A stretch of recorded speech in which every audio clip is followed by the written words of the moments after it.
Hello, welcome to episode 14 of the G52 podcast.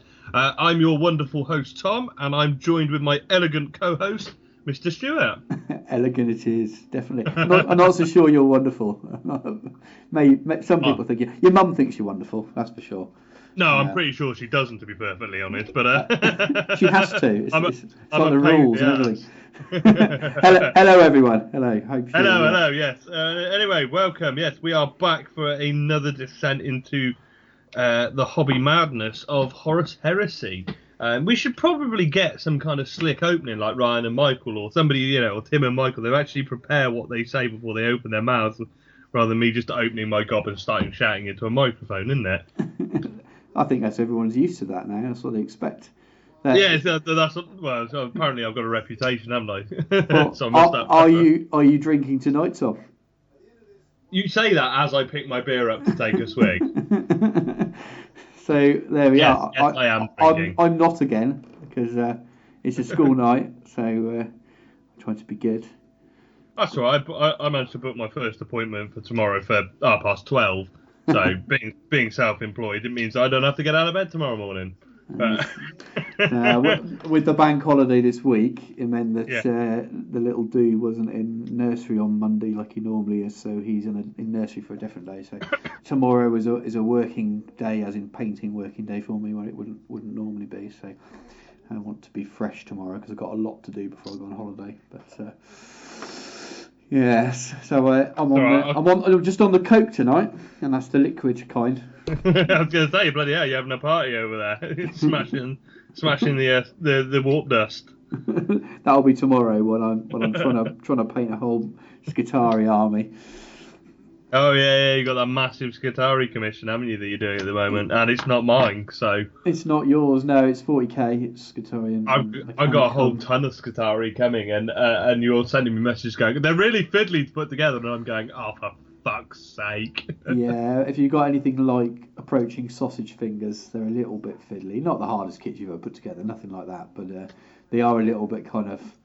You got to stick one bit to another bit at the same time as another bit kind of fiddly, otherwise they won't go together. So they're a little bit annoying. They took me a lot longer than I expected. I ended up spending nearly 2 full days building the lot, and let's just say I didn't budget or charge for the amount of time it would have taken to do that. So as usual, as a commission painter, my hourly rate is now down to the pittance it normally is. Luckily, I paint fairly quickly, so I make my time back up there. But it's been when you dip everything in army painter dip, it's quite quick to paint armies that way, isn't it? It's very quick. Yeah, he's not what he's asked for, but he's in Australia anyway. So by the time it gets there, I'll have just. Oh well, he's a convict anyway. He should be lucky if he gets what he's given. Luckily, he's not a listener either, so we can say at least he wasn't. He doesn't play Heresy, but so if you are listening now, we're only joking. Please do, please do book me again. Spending money. So I should be supporting you actually, because the more painting you get, the less you have to go and find a proper job, and the more I can talk to you all day when I'm not doing my proper job. Well, if you want to help support me staying in part-time employment painting. You can buy the flat the wife and I are trying to sell in Gloucester at the moment. That's causing us some shit, but the listeners don't need to hear about it. I've heard it's lovely, that flat, isn't it? Yeah, it's awesome. We've got a buyer, but it's anyway. Right. That'll just get depressing. So what have we got coming up tonight on the show, Tom? Should we actually tell them? We keep forgetting to tell people, don't we, what we got coming up? No, because it would be professional. They won't listen. If we tell them, we have to do what we say then, and then we can't just make it up as we go along. Anyway, we're going to go through our usual waffle. We're going to have a chat for a bit, talk about what was going on, what we've been up to. I'm finally going to talk about Escalation Rises. I mean, it's only, was it now a month after I went? 1st of April, so it's a month after I went. But we're going to talk Escalation Rises. We're going to talk about some possible changes to the game we know and love that might have caused a few conversations to have happened. So we're not going to get into fear mongering or rumour mongering, but we are going to have a little chat on 8th Ed. I think we'd be a bit dumb if we didn't talk about it, wouldn't we? We wouldn't really be doing our media role. We're going to talk about that, what we're up to. We'll have our usual bullshit and crap. Then we are going to talk about some future plans. So my Ultramarines are drawing to a point where, they are now just a massive pile of blue. And people mock me because I can't paint anything other than blue. So it's time to paint something different. So I'm going to paint a slightly different shade of blue. So we're going to talk about what's coming up, because I've got the new Mechanicum list I've mentioned a few times coming up. You're cracking on with your Solar Orcs are coming to a point where they're almost done, aren't they, when you actually finally paint those Velataris? I'm actually working on it now. I'm actually hobbying while we record, and I don't do that very often, but I'm doing something that I can actually do inside at my dining table without brilliant light and sitting in the shed. Something that won't make a lot of noise. So, yes. Anyway, we'll come back to that a bit later. Yeah. So we're going to talk about what we're up to. We're going to hopefully have a Mr. Matthew Marlow on from Greetings from the Warp to talk all things Greeting from the Warp and what those guys do, what they're up to, and all that kind of thing. We have got the most important question in the heresy community to settle with Mr. Matt Marlow as well. We need to sort out if him or Tom Henry, which one of them is actually who's bitch, because I've heard it from both sides now. And both of them are going to be raging at their bloody headphones when they hear that. But we're going to sort that out for once and for all. For everybody that isn't the three of us that get that joke, so what? My podcast.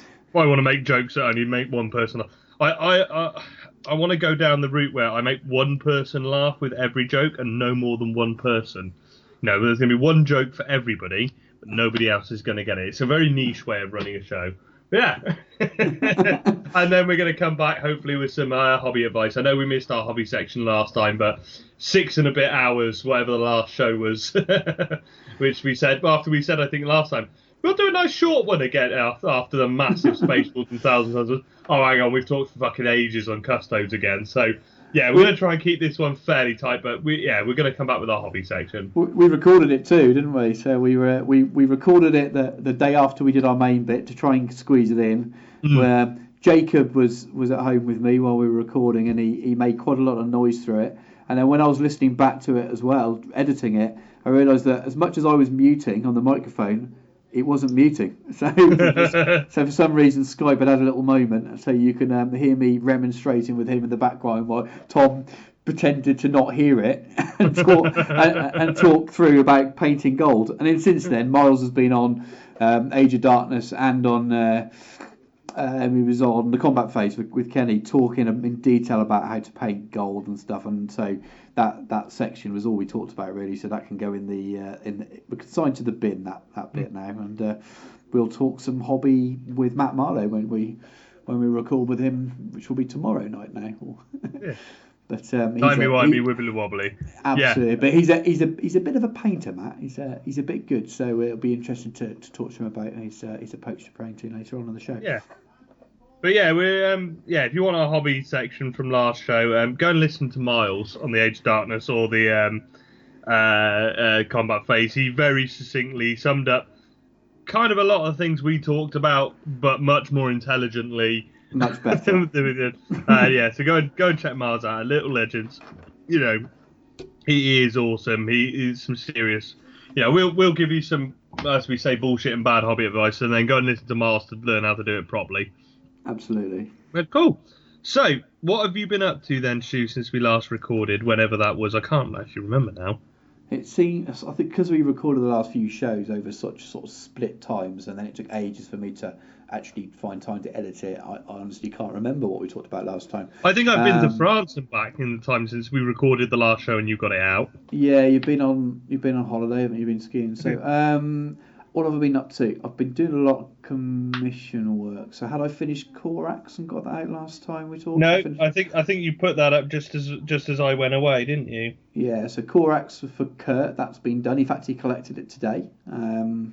So he's been around this afternoon, collected his Corax. So that was fun to do. Dropped you off some more banana men to paint as well, didn't he? He's not. He picked up some actually because I did an order myself for some bits which we'll come on to later, and we did a joint order, so he arrived here. So he picked up a couple of dreads and stuff. So he's doing the building, so I don't. He's doing the building to keep the cost down, so I don't charging for that as well. So he's building, he's playing with them anyway, unpainted, as we teased him last time. So you know what Kurt's like. So he doesn't mind putting grey on the table. Filthy cheesemonger. But I'll be painting them next month. So I'm looking forward to that. Own project wise, what have I done? I'm working on my last 20 Valentari now. I've only been able to grab the odd sort of half an hour here and there. They will be done probably by the end of this week. So what's the date now? So is it 3rd today? Yeah, it's the 3rd of May as we record. In a week's time, I'm going to France on holiday, and I've got to get this Guitaria Mechanicum commission finished, and I want to get these 20 Valentari done. Because we need this army finished, ready for the beginning of June when we're doing something with the Emperor's Path. You better get going. And I've also got to paint some Ogrins for that as well. So they've all been washed and they're half built.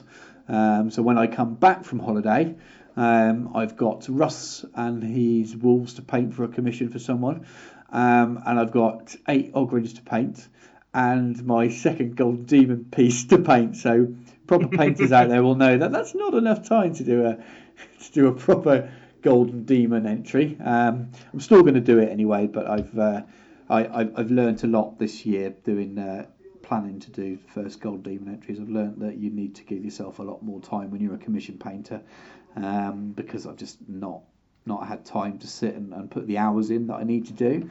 I have finished one piece. I've not put any pictures up yet. I'll do that in a couple of weeks when I take some proper pictures. But I've done this is for Lord of the Rings, so people will probably be turning off now. But I've done a Bear the Bowman on horse, and I'm doing a heresy duel with an Ogrin and one of the Marines, the dead Marines off Corax's base. Freddie's kindly sending me one he's got spare.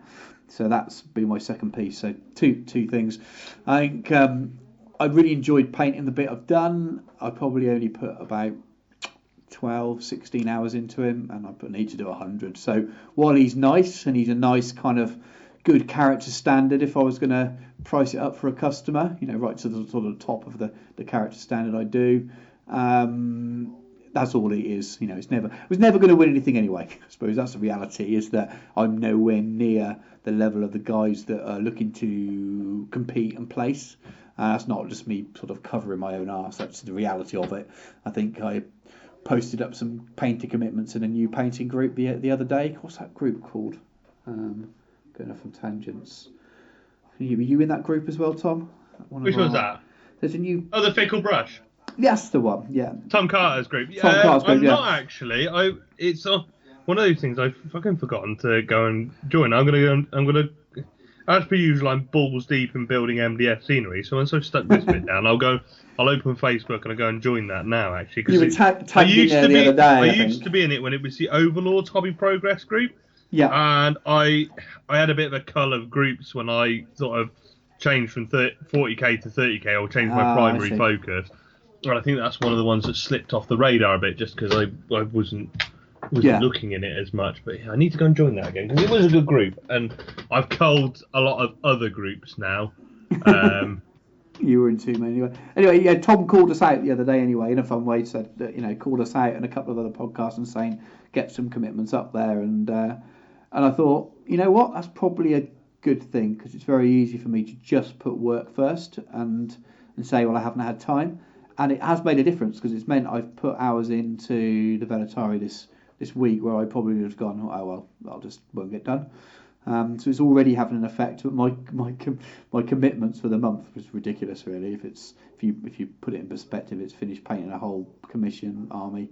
This is a whole army as well. This isn't just a couple of units. It's finish 20 Valentari, do 2 Golden Demon entries, do a commission for Russ, and I haven't even put on the 8 Ogrins. I forgot about that, so they need doing as well by the 6th of June. So I've got a lot to do. But going back to the commission, going back to the Golden Demon entry stuff, I think I was never going to place anyway, and I'm not covering my own arse, and I'm not good enough. I'm quite happy to say that. The most I could ever hope for was a pin anyway. So while I could have probably done a lot better by putting more time, just to take more time to make sure that my transitions and my highlights and everything on that model was a bit smoother, it still wouldn't have achieved me achieve me any more really in terms of placing. So I'm not going to place. It's so that I say I've entered and get the ball rolling, because I know that once I've done it, I'll see stuff there. I'll talk to people. I'll learn, and it'll make me want to do it again next year and then the year after, and so on and so on. I could have just chickened out and gone, no, I haven't got time. I'm not going to do it now. But that wasn't going to achieve anything. So at least by committing to getting it done, and I've got one piece done to enter, and I still plan on getting the little duel done with the Ogren and the Marine. They won't be to the standard of lights or the planned when I first decided to do it, but they'll be nice. They'll look nice on the shelf afterwards. I'll have fun doing it, and I will learn. And then next year I'll probably start planning something straight away. So that should I go to the 40k Open Day or Heresy weekend, if I manage to get tickets next year, that I've already got things on the go. So that's my plan, is to actually start working slowly on a couple of pieces, that I'm not rushing myself should I get tickets to go to those things. So I've got stuff to enter in the future. Other than that, apart from talking about new project plans, which we'll leave till a little bit later, that's sort of my own personal hobby, what I've been doing. Not played any games, I've not had any time to. I'll let you talk about what you've been doing hobby wise now, and then we'll talk about Freddie's new raffle, and then you can talk about your other bits. But rather than just carry on droning on, if you could give you some time to talk about your hobby stuff, and then we'll talk about the excitement that is the new raffle. Yeah, anyway, before I get started, it's the Frayed Paintbrush Hobby Progress Group, not the Fickle Paintbrush. Yeah, that sounds more like it. Fickle is something else. I think that's someone's Instagram handle. Fickle Brush, isn't there? Yeah. Sorry. Yeah, sorry, I just went to look for it on Facebook to join it, and I couldn't find it. And Tom actually posted the link to our group, link to the group. He did. In the Geno group, so I just went and hunted that down and found it, and I've sent my request to join, because I've got so much stuff piled up to do. I need a bit of motivation to get cracking on.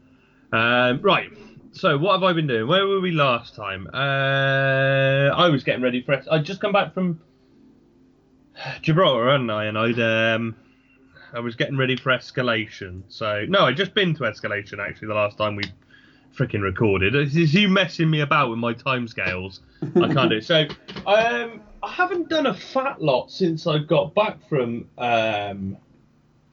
Escalation, really. Did I finish my breaches and my terminators? No, I finished them after Escalation, didn't I? So yeah. I finished up my 2 breacher squads, because I finished them just before I went on holiday. Finished up my 2 breacher squads, finished up my Tartarus terminators. So they are on the table. They're ready to go. They are closed. I went away for a week. I went skiing for a week, which was good fun. I got drunk. I drank a bottle of red wine every night for 6 nights, which is excellent. I didn't like red wine when I went on holiday, but I quite like red wine when I'm in the mountains, apparently. So I've been drinking a lot of red wine, speaking a lot of French, and sliding around mountains mainly. Yeah, I come back, real life has re-engaged, and I've started on my Golden Demon stuff. Now, I'm worried, because you're saying you're not expecting to do anything. I'm thinking, shit, what about me? I mean, the biggest slowdown for you is having to coach me as well. You're trying to paint your shit, and I'm going, just going to go, Stu, I don't know what to do with this. I've broken it. So I'm working on Tech Marine. So I got a nice Mark III Tech Marine. Something nice and simple, something where I know my grounding. It's an ultramarine. It's a scheme I'm used to. I'm pushing the scheme a lot further than I usually do. I'm refining a lot of things, working a lot more on it. But it's a core that I know. So I'm poodling on with him. I'm also doing a Mordor Troll for Lord of the Rings as well, which I've put a bit of work in today. And I'm looking at him now. He's gone from being green to pink now. So I put a very dark, pre-shaded him with green and red, which sounds very odd, but when now I've put a pale flesh over him, it's kept that green and that red tone in the recesses and in the areas, so it's got that kind of fantasy kind of, this isn't a human being kind of tone to it as well. So I'm toodling on with him, but it's the bases that are coming that I've got to work on. I've got 2 plinths to build, and they're going to take a bit of work to get done, I think. But yeah, so I've been poodling on with that, planning lists, buying way more stuff than I actually need. I'm hiding stuff at the moment from the wife because there's stuff everywhere. I've got 2 Land Raiders that I bought the other day. Well, a Land Raider Achilles and a Land Raider. I've got another box of Mark IV Marines because I need more vets. Actually, I've been playing some ZM, and what I realised in ZM is you don't need Terminators. What you need is plasma support squads. Because when you see your opponent's Terminators that can't run at you, you just stand there and plasma them to death. Because my new Tartarus squad played 2 games of ZM the other night, died in the first turn both times. They just got plasma squadded to death. It's like, what the fuck? I mean, it didn't help that I couldn't roll a 5-up invuln to save my life, but they just got absolutely murderized. So yeah, I'm going to build 5 combi melters. I got me combi melters from Heresy Trading. Where did I get them from? Alistair, wasn't it? It was Alistair. I probably called him the wrong name now. That's gonna come back to haunt me. But yeah, I got some combi melters off the old Heresy Trading. So I'm gonna do 5 combi melter vets, and then I've got 5 more guys to make into plasma support guys. So that'll be quite good fun. Yeah, Alistair McGregor. There we go. Alistair McGregor. Yeah, thank you very much, Alistair. You did me a solid on those on Heresy Trading. I got them to me Rapid El Monte, which is good. And actually, Liam's Tartarus helmet never turned up. Liam Hearn, Phoenix Commissions. Go and check out Liam at Phoenix Commissions. He was a drunken idiot on the Gino the No Retreat recording. Drunken idiot. One of the drunken idiots. One of the many. He actually sent me a Tartarus helmet that hasn't arrived yet. But no worries about it, dude. Anyway, when you listen to this, Liam, don't worry about it. It's absolutely cool. I'm more annoyed because you've posted it and it's gone missing. But yeah, that's kind of what I've been up to, other than building a fuck ton of scenery. Oh, I'm buying scenery. I bought the 3 new GW Sector Mechanicus box sets, the one that came in the Shadow Wars box. I've got them to build as well as the 4 massive buildings I built the other month that still haven't painted. Yeah, so it's been a lot of building for me and not a lot of painting actually. A lot of painting, but on 2 models, if that makes sense. Working on those, but yeah, that's kind of what I've been up to. And yeah, I went away to Escalation Rises. That was pretty good fun. I think I'll leave it at that, shall I? That'll do. That's good. No, yeah, I went down to Southampton. I'm going to look for my notes now because it's been so long since I played. I can't remember it. Here we are, Escalation Rises. So yeah, we went down to Southampton. It was pretty cool. Southampton is my old university stomping ground, so that was quite fun to go down there. I actually had a bit of luck out with work a bit and actually managed to get down there about mid-afternoon. Bit of a pain in the arse because there's no frigging parking at the Jury's Inn Hotel, which was a bit of a pain. Or as actually the Sons of Heresy guys discovered, there is parking underneath the hotel, just nobody's allowed to use it. So I've no idea, because I was sure when this actually launched, when the guys at Escalation Painting actually launched the event, I was like, oh, that's cool, there's parking at the Jury's Inn, because I remember it from when I was a student down there. And then I booked my ticket and everything. I was like, so where's parking? I'm like, oh, we haven't got any parking here. I was like, no, there's parking there. They went, no, it's not. I was like, all right, okay, well, maybe that's just fucking me then. I might have forgotten. I think I'm bad for drinking now. When I was a student, it was even worse. So I was like, I must have forgotten that. Anyway, I went down there and I'm stood outside the hotel. And I'm looking at these stairs going underground. I'm like, there's a car park down there. I bloody well knew there was a car park down there. I'm sure there's a car park down there. But yeah, anyway. Turned up on the Friday, hung out for a few hours, had to do some running repairs to the Heresy trolley. The glue I'd used to bond the trays to the trolley came off. So I had to go into town and it went into Boots and I did the wonderful thing of buying, what did I buy? Super glue and Velcro and taking it back to a hotel room. And you forgot your horn, didn't you, Tom? You forgot I did, I forgot the bloody Heresy horn. Heresy horn, I've got to get that mounted now. Yeah, so after a few running repairs, I got some dinner and stuff in Southampton, and then I went over and met up with the Sons of Heresy guys, Johnny and Jason and Brendan. We met up in the pub, and they introduced me to a fair few people, Perfect Pete and Keith and Killer. So got to meet all those guys. Names that if you listen to us, you probably listen to Sons of Heresy as well. Met with those guys, we had a few beers. Jason had to go home because he'd hurt his back, which, to be fair, sounded like it sucked. But he went and rested up, and we were all ready for Saturday after actually quite a civilised night, to be honest. We were in by about midnight, and it was all pretty sensible.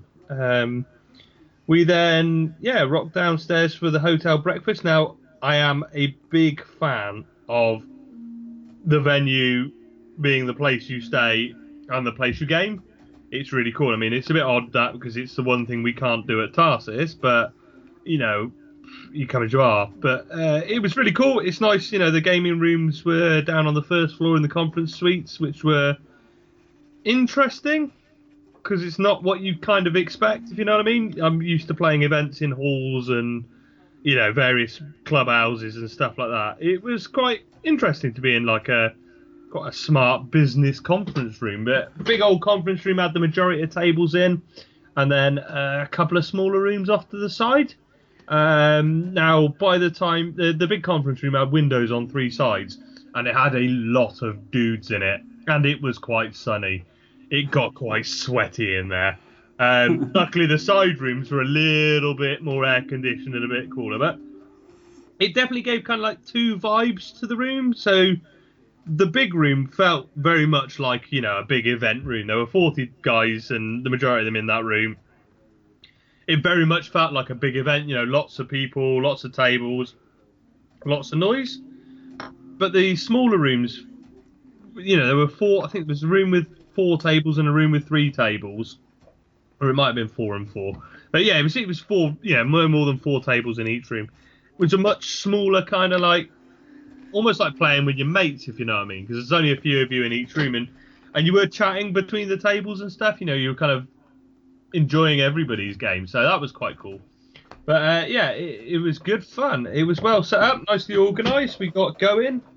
I came up against Kerry's word bearers in the first round. So the first round, they'd organised the matches prior to the event started. So everybody sort of played that narrative game they want. So, of course, Ultramarines got to go and punch the crap out of some word bearers in the first game. And we played on the table. So there were a bunch of tables.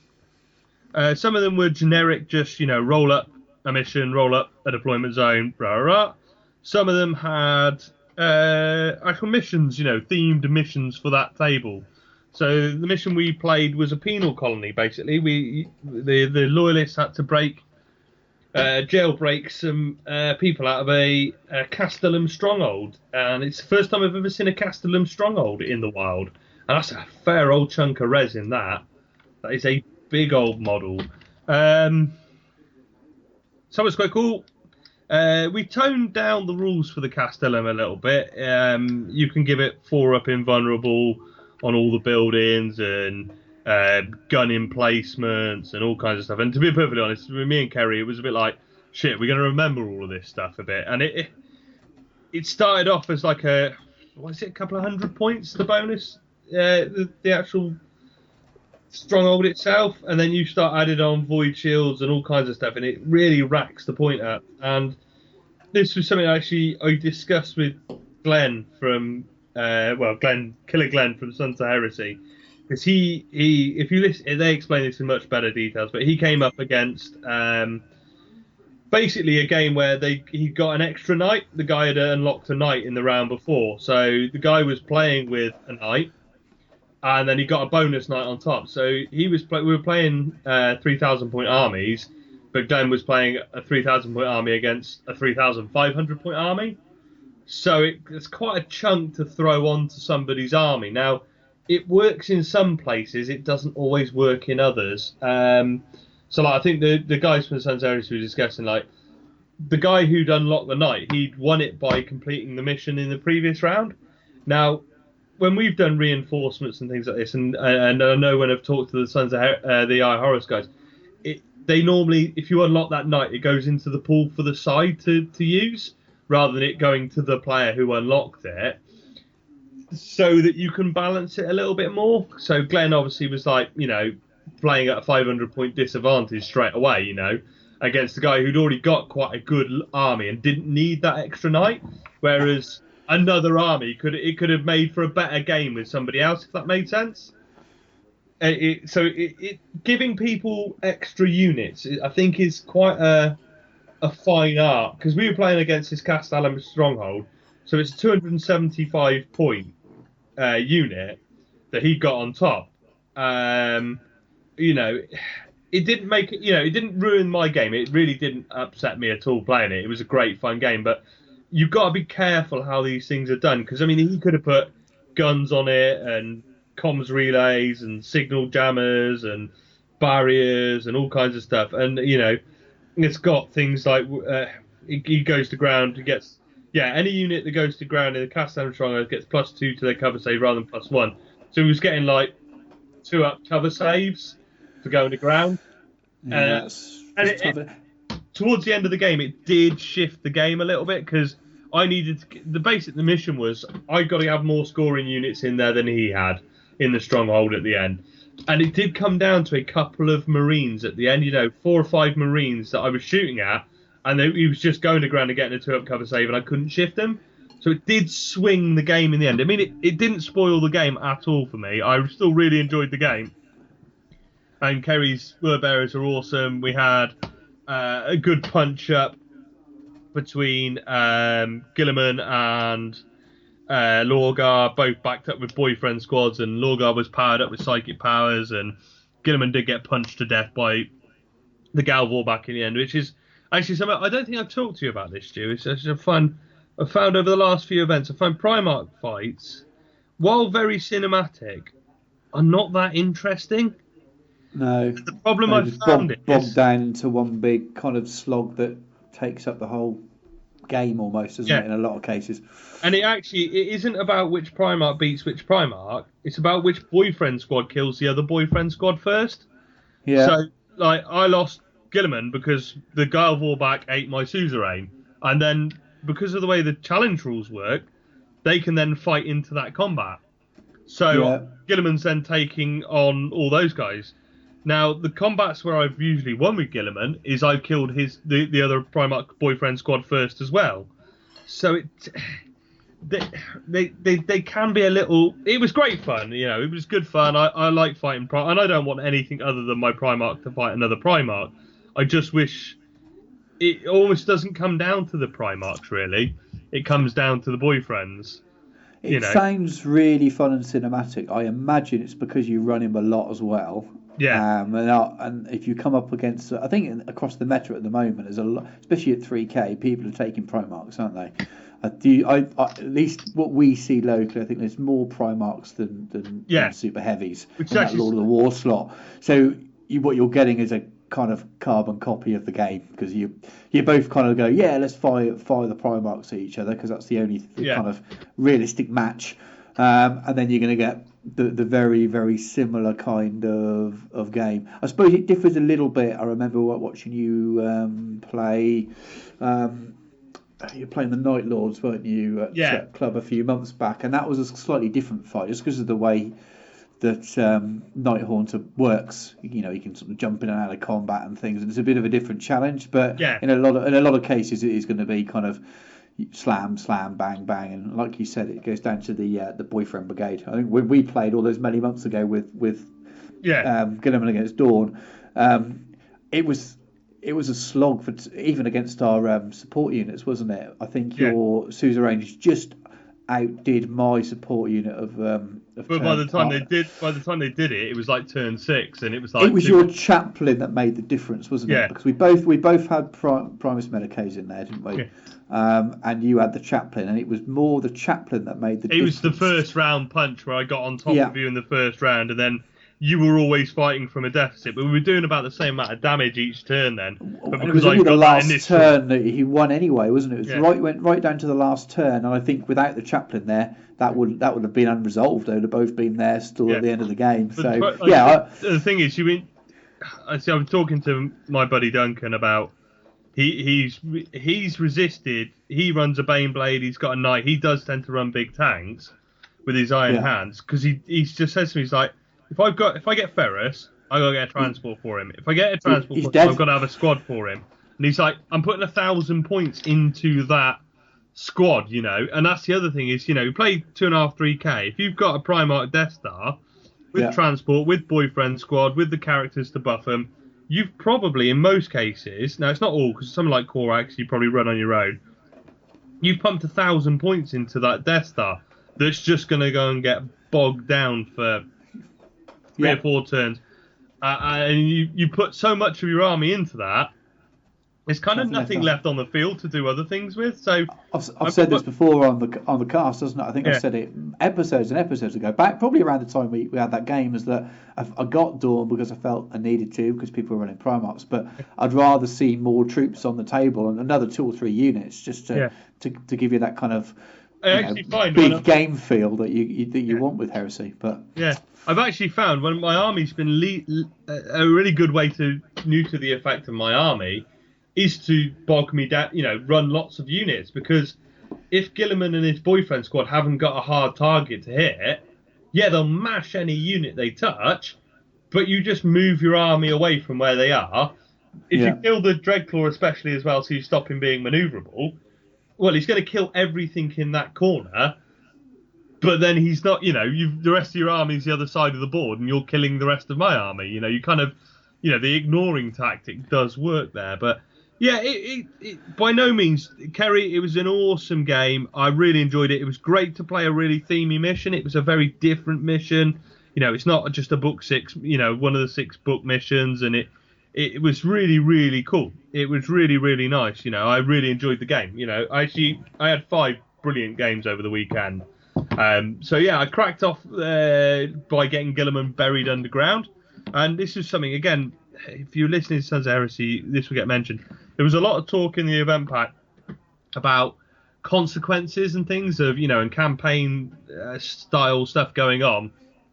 If you bring a Primarch and you lose a Primarch, there's going to be consequences, and but none of that came through. None of the campaign stuff really came through. And now I'm not having that's not a negative to Charles and the crew at Escalation Man. It's the one thing I've learned from Tarsis. The bigger the numbers get, the harder it is to keep track on stuff like that and keep things like that going through. It's very hard to manage campaign missions when you've got, like some people's games are ending. Literally, they're ending. Coming over and going, who am I playing next? All right, cool. And moving their stuff. They're not, you're not getting that input from them. So definitely there's something to be said for if you're getting big numbers, keeping it simple. If you're playing 5 mates in a campaign, or 6 mates in a campaign over a couple of months, go nuts. Use the whole campaign system from book 4. Go bonkers for it. But I think when you're trying to do 40 people over a weekend, where there is always a time pressure to get stuff done, it's a shame. It's a shame we didn't get to do more of the campaign stuff. But what they did do, is give us 5 really good games over the weekend. So, rolled out of that, and then I faced the dreaded Thousand Suns in my second match. Chris Alexander, he actually ran the Axis of Dissolution right wall, which is not the Magnus Death Star one, which is the one where you have to take maximum troop sizes for each of your squads. And he didn't actually have a Lord of War. And like we were just saying, the one thing for Gilliman is I didn't have that hard target to hit. So it's kind of like, shit, what do we do with Gilliman? Interesting. He got a unit of Sekhmet Terminators, loads of troops, a couple of Vindicators, a couple of Medusas. He had got quite a few tanks, which is one thing my army's quite good at killing, is tanks. It's quite effective at taking on tanks. So it was a pretty brutal game, to be fair. We smashed the crap out of each other. And absolutely, pounded it. Gilliman dropped in his Dreadclaw and basically rolled one of the flanks up. Just kept marching, bouncing from one combat to other, killing tanks with his power fist, and the suzerain were eating tactical squads with and rotor cannon support squads and stuff. They were just eating things as they bounced around the corner. I got quite lucky. I managed to kill the Medusas off quite quickly. because they worried me, those big strength 10 AP1 blasts coming out. I was like, right, they got to go down.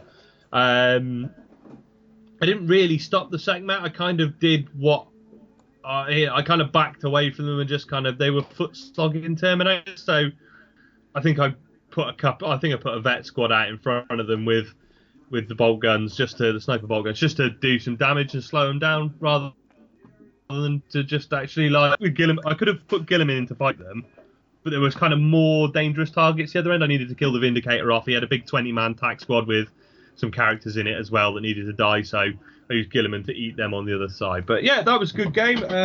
We actually totaled the game up, and it was a 7-8 victory to the Ultramarine. But Chris had got he'd been given a card from organisers for a bonus victory point in the game for having the best theme of his army, which was really cool. So he actually managed to tie that game at 8-8.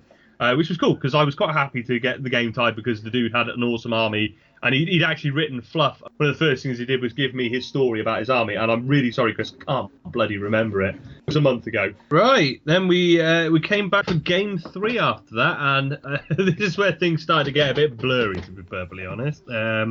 Much beer had been consumed. It got worse when we were actually... I'd very, very gentlemanly gone and got Mr. Jason Mullins a beer during the first round because I was going to the bar and he was playing next to me. So I did the good thing. I went and got a beer for my buddy, and I kind of then proceeded to drink beer all day. And Jason came over at the start of the third game and said, "Do you want a beer?" Very nicely, and I said, "I've kind of got 2 on the go as we're talking." Being quite pissed already. He was like, "Oh, yeah." And I was just like, I'm kind of semi-distracted because I was setting up for my third game and not really paying attention. And he said something about, "I'll grab you something." And I went, yeah, all right, yeah.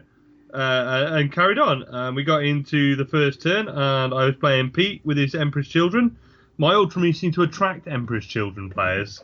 At the moment, I seem to always end up playing a bloody Emperor's Children player, and they're all as bigger perverts as each other. So I played Pete Dunn and his Emperor's Children. He had a really, really interesting army. Fulgrim on foot, 3 massive infantry squads of attack marines, all on foot. 2 big squads of cacophony hiding at the back in ruins. Some the Sky Hunter jet bikes with all multi-melters, and then a load of outflanking javelins and land speeders. So very, very different. Loads of infantry out on foot in the open, and lots of fast-moving speeders. So it was really cool. It looked really cool on the board. Loads of, just a swarm of deranged purple idiots coming forward, and so we set up and we get ready to go, and then Mr. Jason Mullins appears with a fucking shot of Jägermeister at 20-5 in the afternoon. So we proceeded to start off game 3 with a shot of Jägermeister. Not a Jaeger bomb, with some mixer, just a shot glass of Jägermeister. So yeah, that kind of set the tone for the game, really, that. It was a really, really good fun game. Gilliman went down to the Phoenician because he blinded his bloody self. So I don't know if do you know Fulgrim's rules, Stu? Off the top of my head, no. I'd have to... So when he makes an invulnerable save, if he passes his invulnerable on a 6, you have to take a blind test. Right. Now to fail, so you have to...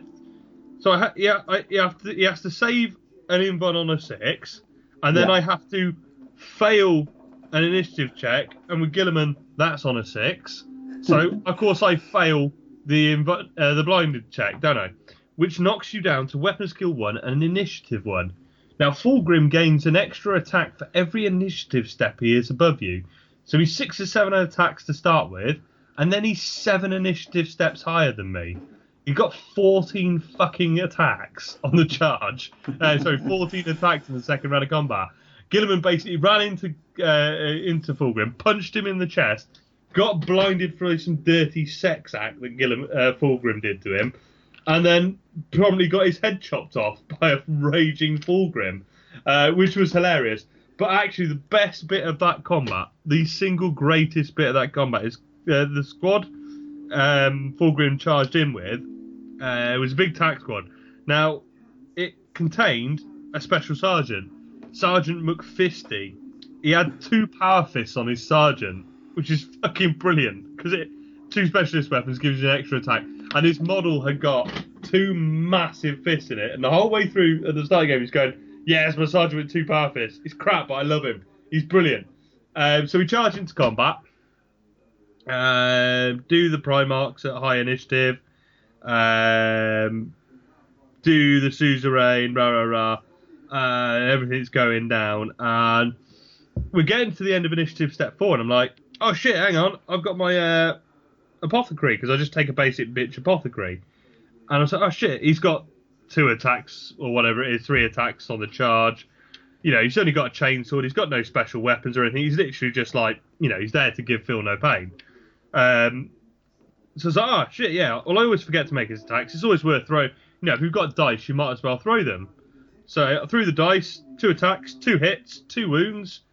Shit. No, 2 hits, 1 wound. And suddenly it's like, "Oh shit, who's the nearest model?" "It's your power fist sergeant, isn't it?" Who was sneaking up round the back of Gilliman. And he's like, "Oh crap. Shit." I was like, "Has he got artificer armor?" He's like, "Yeah, right. Well, you got a 2-up save then, because it's just a freaking chainsword." He's like, "Oh yeah, it'll be alright." Rolls his save, rolls a 1. So double fist sergeant goes down before he even gets to make an attack. It was absolutely brilliant. This double power fist sergeant, because you could just see it. Gilliman sat on the sat there and fighting. This double power fist sergeant's creeping round the back to punch Gilliman in the back of the head, and the apothecary just goes, "Oi!"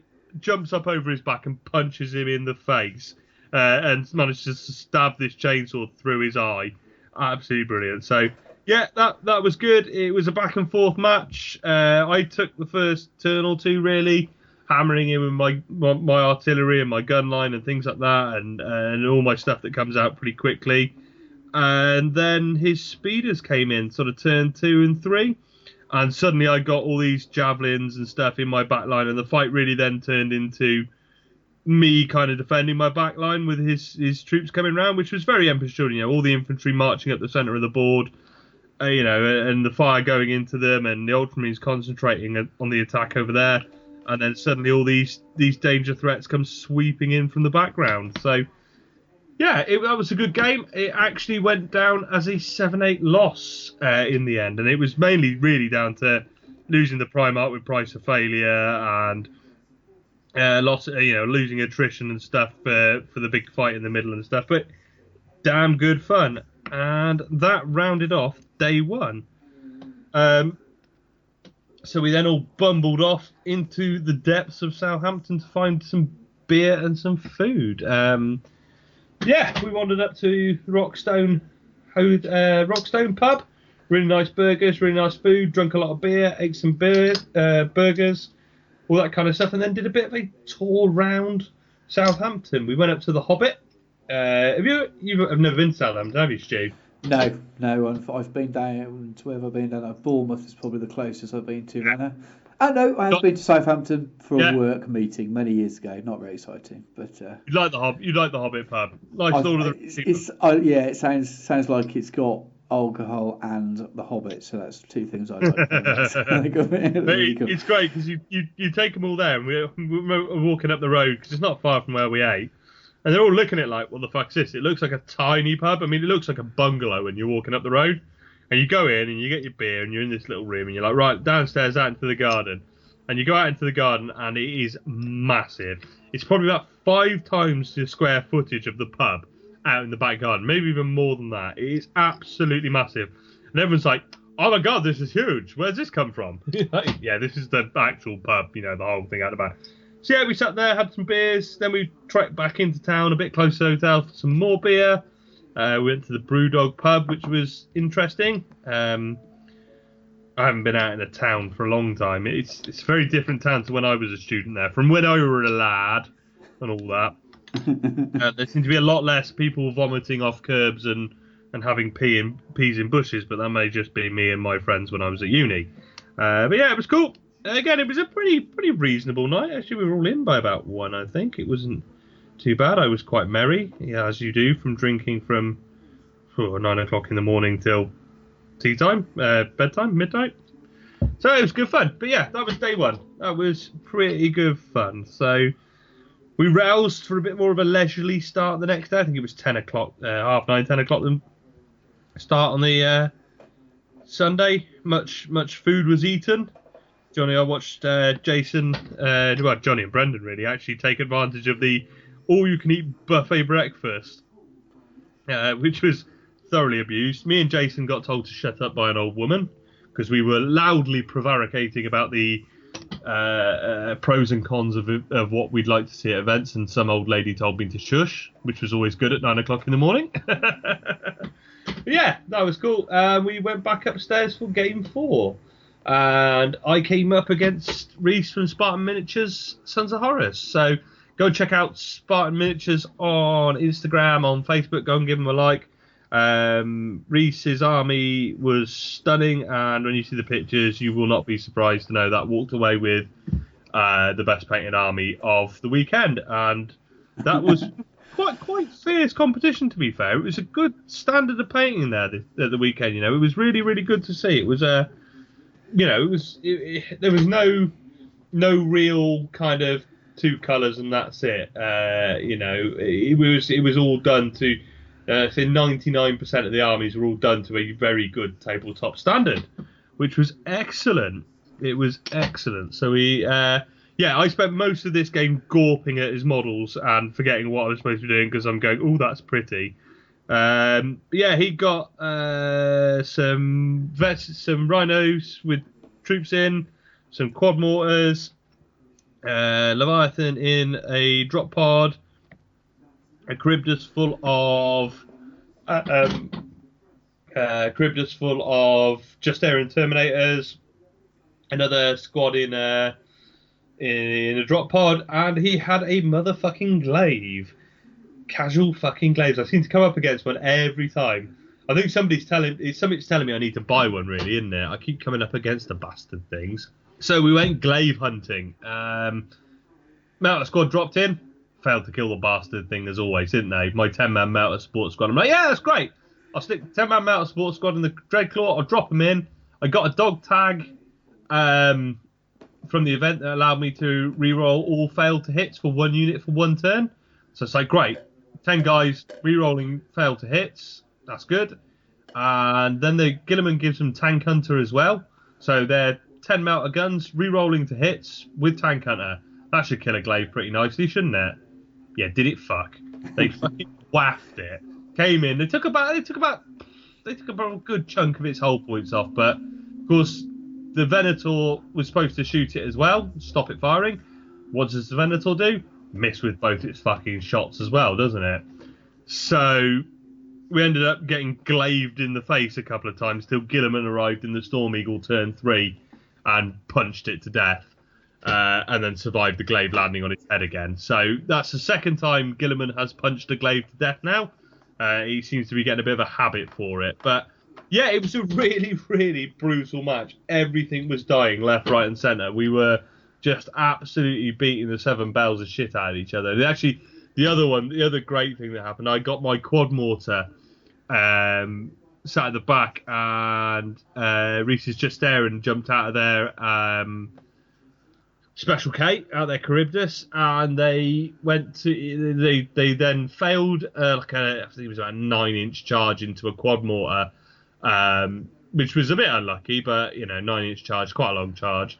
He failed that charge, so they were kind of stood in the open. So I fired this other quad mortar, not the one they charged, this one that was slightly round to the side. Decided to be a dick and fire the shatter shells into them because I thought, well, they're 2 wound Terminators. I need to, if I'm going to do a wound, I need it to really count. I want it to instant death somebody. So I fired these in 3 hits, 2 wounds. So, right, you got 2 wounds. They'll be instant death if you fail them. But they're AP 4, so you get your 2 up armor save. So Reese is like, oh shit, that's my Praetor at the front. So it's his HQ at the front of the pack that's taking the shots first. I was like, do you want to look out, sir? Then and he was like, nah, I think it was 1 wound. He was like, it's 1 2 up roll. I'll take it on my Praetor. Guess what he fucking rolled? I won. So his Praetor took an anti-tank round to the face and just got mashed into the ground. So that was quite good fun. But yeah, it was a super brutal game, and I squeaked out a 21-20 win. So that was my first win of the game of the weekend. But yeah, 20-21. It was absolutely brutal, savage game. By the end of it, neither of us had a lot left on the table. His drop pods had ripped through my back line, and McGilliman had charged up through the field through his Storm Eagle and just like chomped stuff to pieces in the back line again as well. So it was good, and it was beautiful army to play against. So, 5th game then, after lunch, and I came up against Mr. Killer Glenn and his Dark Angels, because they were finally outed as a traitor, because he's been moaning about taking the jokes, all these Dark Angels jokes, I'm always get these jokes about being a traitor. And I was like, well, you are playing on the traitor side, mate. So... Yeah, Killer had a few tough games over the weekend. He'd been on the wrong end of a few beatings that weren't particularly fun. So we decided we rolled up a mission. We got a table where we got a lot of special rules on it, but we were both pretty tired by this point, and we just kind of wanted to like chill and have a relaxed game. So we just rolled up a mission and played. But it was a lava table with big lumps in it, so lots of line of sight blocking terrain, but no real cover. Killer deployed out first. Did he deploy first? I know I went first. Did I seize on him? No, he deployed out. I deployed out first, and he deployed out second. So he got his Dark Angels with his Fellblade, some lost 3 Land Raiders with vets in that were all out flanking. He got some Medusas, some Quad Mortars, lots of nasty stuff. So I had to kill the Fellblade first turn, because if that opened up, it would have absolutely annihilated me. So Melter Squad drops in, and this is this famous Melter Squad, the one that when I went to No Retreat, where'd I go? Traitor's Rage, that waffed killing stuff for 2 rounds and then killed a Warhound Titan in one go. So opened up with the Venator, took a whole point off it, shut it down. So I was like, right, great, that's done what it needs to do. It's done what it's got me my protection from the the Fellblade firing. Vets jump out, not the vets, the Melter Squad jump out the Charybdis, the Dreadclaw, and again re-rolling all to hits with Tank Hunter. We stopped counting at 15 hull points. They absolutely annihilated the Fellblade before it had even opened up its cannon. Before it really done anything, I killed a Fellblade before it moved. So yeah, that kind of summed up the game then. It kind of became a bit of a beating from there on out. I got my army's designed to kill tanks. Glenn came with a lot of tanks. It kind of, that's what I'm there to do. Gilliman jumped out of his Storm Eagle and punched some Land Raiders to death and punched some vets to death, and generally did what he does, kicking people in the face. But the thing that swung it is, so we'd been given a bunch of cards, so there were objective cards that you could score in each round, and I heard a lot of talk that the loyalist ones were maybe a bit easier than the traitor ones, but I haven't done any of them all weekend because I'm fucking useless. But I got a card that was 7 victory points for killing a super heavy before it killed anything in my army. So I got 7 victory points for killing the Fellblade because it hadn't even fired. I then got an extra victory point for price of failure as well, and an attrition point for that. So that one Fellblade gave me 10-ish points. So that's quite a chunk. So again, like we said about throwing extra units in, some of those cards maybe could have been.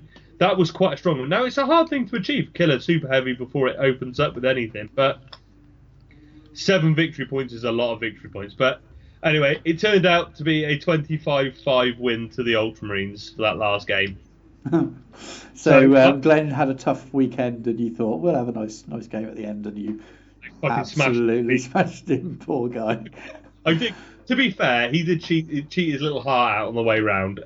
He got these three Land Raiders. So he'd taken them as a squadron, Yeah. flanked. So when you bring them in reserve from outflank, they should all come in together.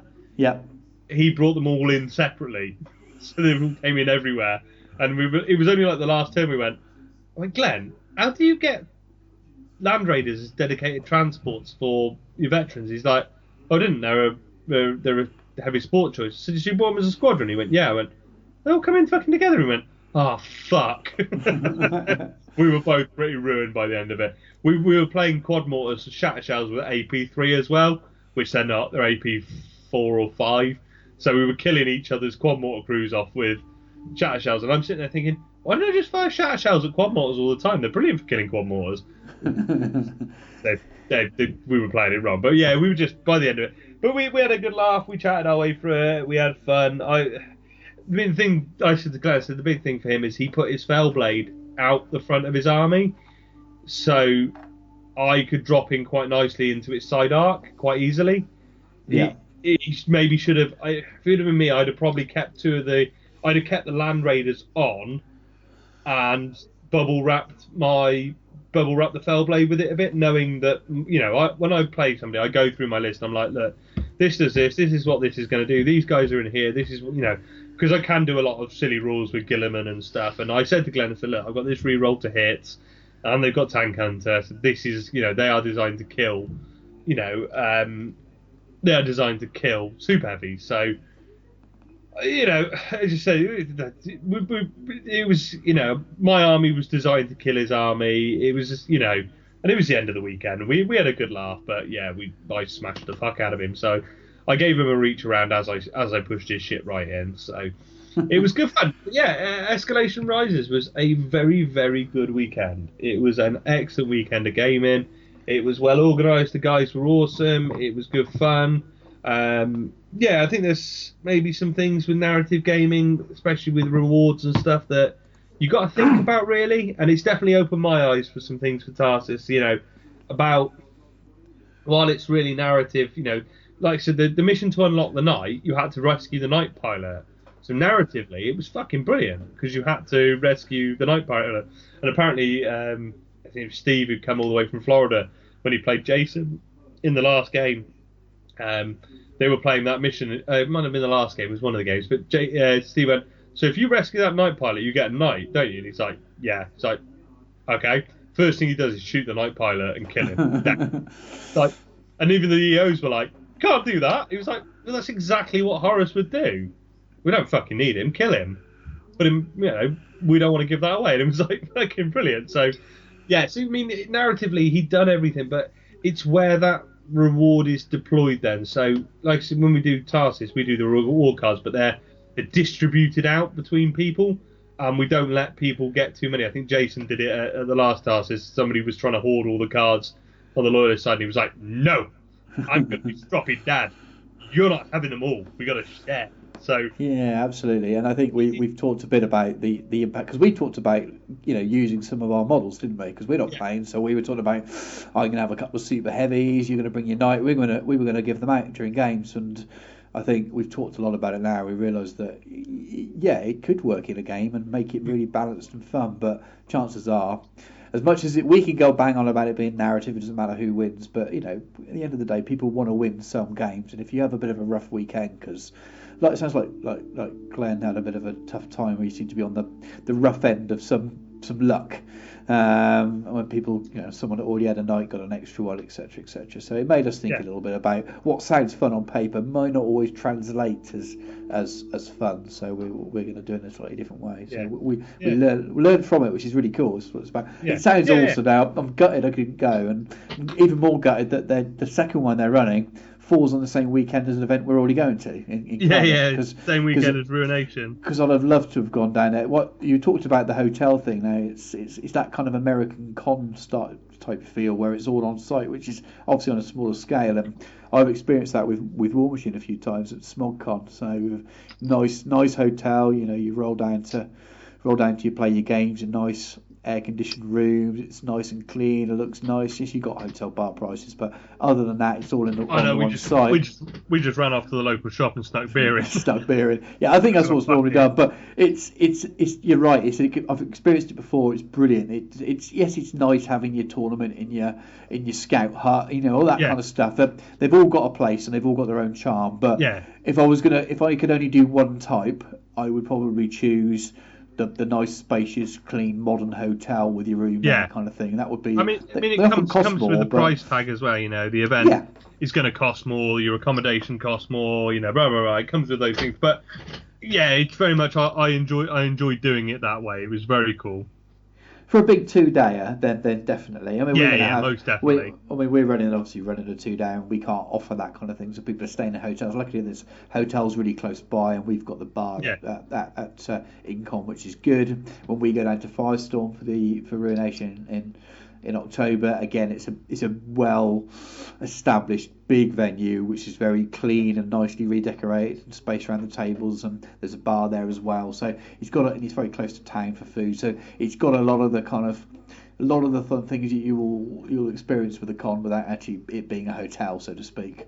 I like that. It sounds really cool. I really wish I could go out. The things you've done this year, as much as Gibraltar sounded nice for the sun, I would probably, the things you've gone to, that's the one I'm most jealous of, because there sound like a really good bunch of guys down there. There's a lot of painters I'd like to meet and talk paint with. There's hung out with the guys from Sons of Heresy, which I've only we speak to them on Facebook a bit, but last time I saw them or spoke to them was at Tarsus last year. So that was the first one I was properly jealous about, thinking, God, I wish I was there, because I love that kind of hotel event type thing. Really, really cool. Hopefully they do something next year that falls when I can make it. Plans are afoot for many more of them, but it was good. It was a really good weekend. It definitely sums up. The other thing I think was the big takeaway, and I know the Sons of Heresy guys have talked about this, and I've taken it on board as well, is the player war master kind of role. It definitely showed where that kind of idea creaked at the big events, because like I said, the EO was the player war master was sort of selected by the person who'd done the best in the first round, which is fine, which actually is not a bad way of doing it. You've got to have a method, haven't you? And you don't really know how it's going to work out until you've done it. And you could get someone that doesn't really want to do it. Sometimes you get someone that's really confident and really happy to do it, and sometimes you get people to do it because they don't want to say no. There's so many kind of variables in that. It comes down to like the biggest problem, the thing with the weekend where that stood out the most is the second round. So we'd all been matched up for our first round. We all went off to play our first round. We all came back after lunch for the second round, and it just almost ground to a halt, because they were trying to match lists up, and who wants to play this, and the guys who were playing, they paid their weekend ticket to come and play the game, not to do a shitload of admin and work everything out. They sorry, I've just stuck the wrong fucking bit of MDF scenery to the wrong bit. Suddenly they're sort of forced into this, and they don't know the list, they don't know whose armies, they don't know who's got what in their army and what's going to be a good matchup for them and stuff. So we're definitely taking on board player TO, EO captains for each side. So you and Kurt will form a captain on either side. So you'll have access to the list. You'll have time between the rounds to talk to people and see what they want to face. And we'll get together with you as well, won't we? In between the round, and we'll come together with a bit of a plan of this person really should play that person, or this will be cool, and if you want to play somebody in particular, you can come up to somebody at any point and say, hey, I'd like to play this game, blah, blah, blah. Yeah. So we can make that happen as well and make it work. Me and Jason talked about actually setting the rounds up before all 5 rounds up before you even turn up, which is a great idea. But you made the point that if then somebody drops out, or a couple of people drop out on the day or something, you've then got to rejig everything. Yeah, it's good. I think you can have I think what we'll do anyway, we're going to sit down and we'll know the armies and we'll know the players by then. We'll know the list, so we can have a bit of a loose kind of. We'll get that first round pre-sorted, and then maybe have sort of penciled in. I'd like to see these two would match up well. Yeah. These two will match up well. And we'll have a few notes, and then we'll talk to the players and see what they want to do as well. If they're all standing going, anything, then we can go with what we've got notes-wise. If people want to grudge each other, etc., we can do our best to accommodate that. I think it could. I was thinking about this a little bit while you were talking. I think it could work with a player as a war master or a general, but I think you'd almost have to involve that player pre-event. You'd almost set up a group, a Facebook group or something for the event, or set up two groups, maybe one for loyalists, one for the traitors, and say who wants to, when you sign up, who wants to be the war master. Maybe people will put, could vote for who's going to be it, and that person then sort of gets a little bit of information that the other players don't get. You could almost build narrative leading up to the event, involving this player, but that person that was doing it would obviously want to do that, and they'd understand that by signing up for that they're involved in almost acting and driving that narrative. It's an idea. It's something to look at for the future, no, it's definitely an idea. It could be done, but you've got to have people that want to do it, and not every. I think it also. We're wargamers, we're not all extroverts. There's a lot of introverts in wargaming, and the last thing they want to do is suddenly have to stand up in front of people and tell people who's doing what. I think it works. Maybe it would work better in either a smaller scene or a scene where you're much more tight knit scene. I think this comes from kind of the Australian scene. I think they're very good at. They all know each other quite well. They've got a fairly regular sort of scene of people that come to quite a lot of the events. They all know each other, know each other's armies quite well, and got quite a tight scene. Whereas the English scene is a bit more disparate in places. It can be a little more.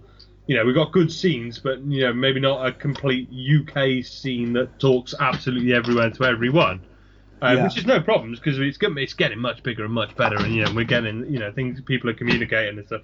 But it may like at the event, I knew a lot of people by name quite a lot, but don't know anybody by person. I've never met most of those people there, so it's sometimes kind of it needs a slightly different scene for that to work as well, but. I'm definitely taking on board. I mean, we'll do it this year. If it's crap or if people don't like it, we'll change it for the next Tarsus. But this is I think this is where we're going to push on with that as well. But a thoroughly great weekend. Really nice to catch up with the Sons of Heresy guys again. Nice to meet Keith and all the other guys, Pete and James and everybody, and Reese and everybody else I played. It was a properly good weekend. I had probably one of the best weekends of wargaming I've had, definitely, for a long, long time, if not ever. It was really, really top quality fun. Nice to meet Lance and Charles and everyone else that I've forgotten from the Escalation painting crew. Like I said, the things we've mentioned aren't really criticisms. They're more kind of pointers. Definitely. Feedback. They were really good. They asked for feedback at the end and all the stuff. I've said there, I've put on their feedback form, and I am gutted that I can't make the next one, but I'm looking forward to Ruination in Cardiff because it seems like we've got a bit of a bloody crew going down there now, haven't we? Gino and Incom on tour down there. There's 5 of us, isn't there? That's the thing. Yeah. Nerve's gone wild in Cardiff for the weekend because it's Kurt's birthday, isn't it? Yeah, I think so. So we'll got a hotel for 2 nights, haven't we? So it'll be good. Yeah, we got a twin and a triple. Nice. So I'm guessing someone sharing a double bed with someone. George has already signed up for a bit of Just Friends spooning with me. Has he? Oh, that's nice. Just Friends spooning. So, yeah, absolutely awesome. I mean, the biggest disappointment from Escalation was that Johnny and Jason didn't want to play Night Crawlers, because they hadn't brought their sleeping bags. So that was a real disappointment. So. I'm not even going to ask what that is.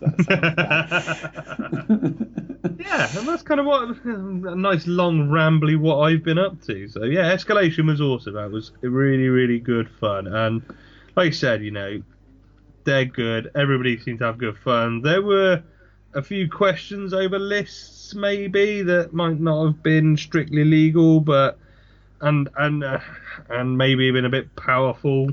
There was a single knight Atropos running around, and there was a debate on can you take them and a Custodes army that appeared to only have one troop's choice. But I didn't face either of those armies. I didn't see the army list for them, so I can't comment entirely. But from the things I was told and what I observed, it seemed like they were a bit.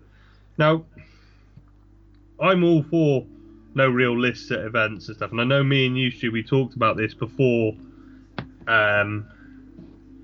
Tarsis went out, that I wasn't going to ask for any lists to come in.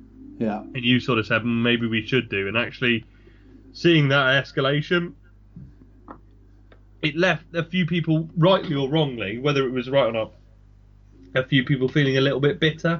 You know, bloody hell, I got kicked by that army and it wasn't even legal. You know, yeah. But it was all I will state, it was all rumour, it was all circumspect, and it was people. Oh well, I think he had this and I think he had that, and my opinion is you can't run a single night Atribos on its own. I know there are people who say you can in a War Machine detachment, but I don't think you can because of the way the rules stated in its rules. Blah, blah, blah. You know, that's a debate for another day. I think that as an EO, it's not a responsibility to check their list to make sure they're balanced and fair and comp. I think it's a responsibility to say, well, if we're going to play this game, we've got a set of rules to work around. We need to make sure that things work within those rules, if that makes sense. So, like, when we play the game, we all play using a rulebook. Now, GW say you don't have to use the rulebook and just make it up as you go along. Well, we can't go to an event and all just make our own house rules up and change it every game, because we all want to play on a fair. You know, when you turn up to play against the table, you want to play on a fairly level playing field, don't you? So there is a bit. I'm glad actually you said to get the listing. So, you know, like we said at Tarsus, we're going to check for, you know, fundamental legality. Have you got enough troops choices? Is that Lord of War legal? I mean, the only one we had from Tarsus last year that I had to mention was Justin. He'd sent his list in, and he'd only got a knight errant as his HQ. Well, they're non-compulsory. And I emailed back and said, dude, you've only got one HQ, you need another? And he was like, oh, shit, yeah, oh, fuck. You know, just total, like, genuine honest mistake. And I so genuinely think a lot of people, it's either the way they interpret a rule or a genuine honest mistake, you know, as to how they do. I don't think anybody there was deliberately gaming the system to try and win. And especially with the apps we use to write lists these days, there's errors in them, and I'll forget as well. I know there's errors in there, but I will rely on them for most of the list building. And then you think, well, I've done my list, and you think, actually, I haven't really checked that against the book, and that's where some of those errors will come along as well. So it wouldn't surprise me if that night was added because of the list letting. Whatever app he was using, if he was, I'm making assumptions here, but that could have been the case. I did it the other week with Duncan. I said to him, I want to use both my knights, and I was like, so we set up a bit of a dick kicking game. We knew I was going to bring two knights and blah, blah, blah. And I brought my Atropos from Aaron, and it was like the day before I went, oh fuck, because you can't. I was taking the knights as our night house, but you can't take an Atropos if the list is less than 2,000 points. The night household night list is less than 2,000 points. It's like, fuck, I can't do that. I literally remember the night before, you know. So we do forget things and stuff like that. And to be fair, I texted him, was like, I fucked up. The list is illegal. You know, I can't really fix it. You know, and he was like, fine, bring it. You know, I've set up to play this. You know, I'm not. You know, he was happy. You know, he knew what we were playing, and he knew. I mean, he was like, even if you table me now, I'm going to say that I won because you brought an illegal list. I was like, yeah, but yeah, fair enough, then all right, whatever. But yeah, so we set up to play like that. So, you know, it happens sometimes. It can be genuine, and it can be a genuine mistake from an EO to miss it as well. You know, I'm not saying anybody is to blame, but luckily we've got Kurt to help us check lists, because I won't have a clue, and then you always get your list wrong. So apparently I'm not the only one who can't write a legal list. I got a message from Dave from the Spaceman with Guns podcast. He played Max the other day. You'll probably remember we did I went for a list with him for him on the show. And he sent me a list. He said, you know, apparently you can't write a legal list. He said, well, now you can call Max out for not being able to write a legal list because he got his Leviathan in a Dreadclaw, which you can't do. Now, I will say, I will be 100% honest. When Dave sent me the message, I went, of course you can fucking take a Leviathan in a Dreadclaw. And I looked at him and went, no, you can't. You can only take him in a Dread Drop Pod or a Charybdis. It's like, fuck. So, what I should say to Dave is, as I said, it does now sort out, you know, the issue of who is the most whack podcaster out there. And it's clearly Max, because he fucking hammers everybody to pieces. You know, he takes illegal drop pods for his dreadnoughts and all kinds of shit. You know, right whack faggot from Manchester, isn't he? So, cool. Well, that's kind of the end of my news.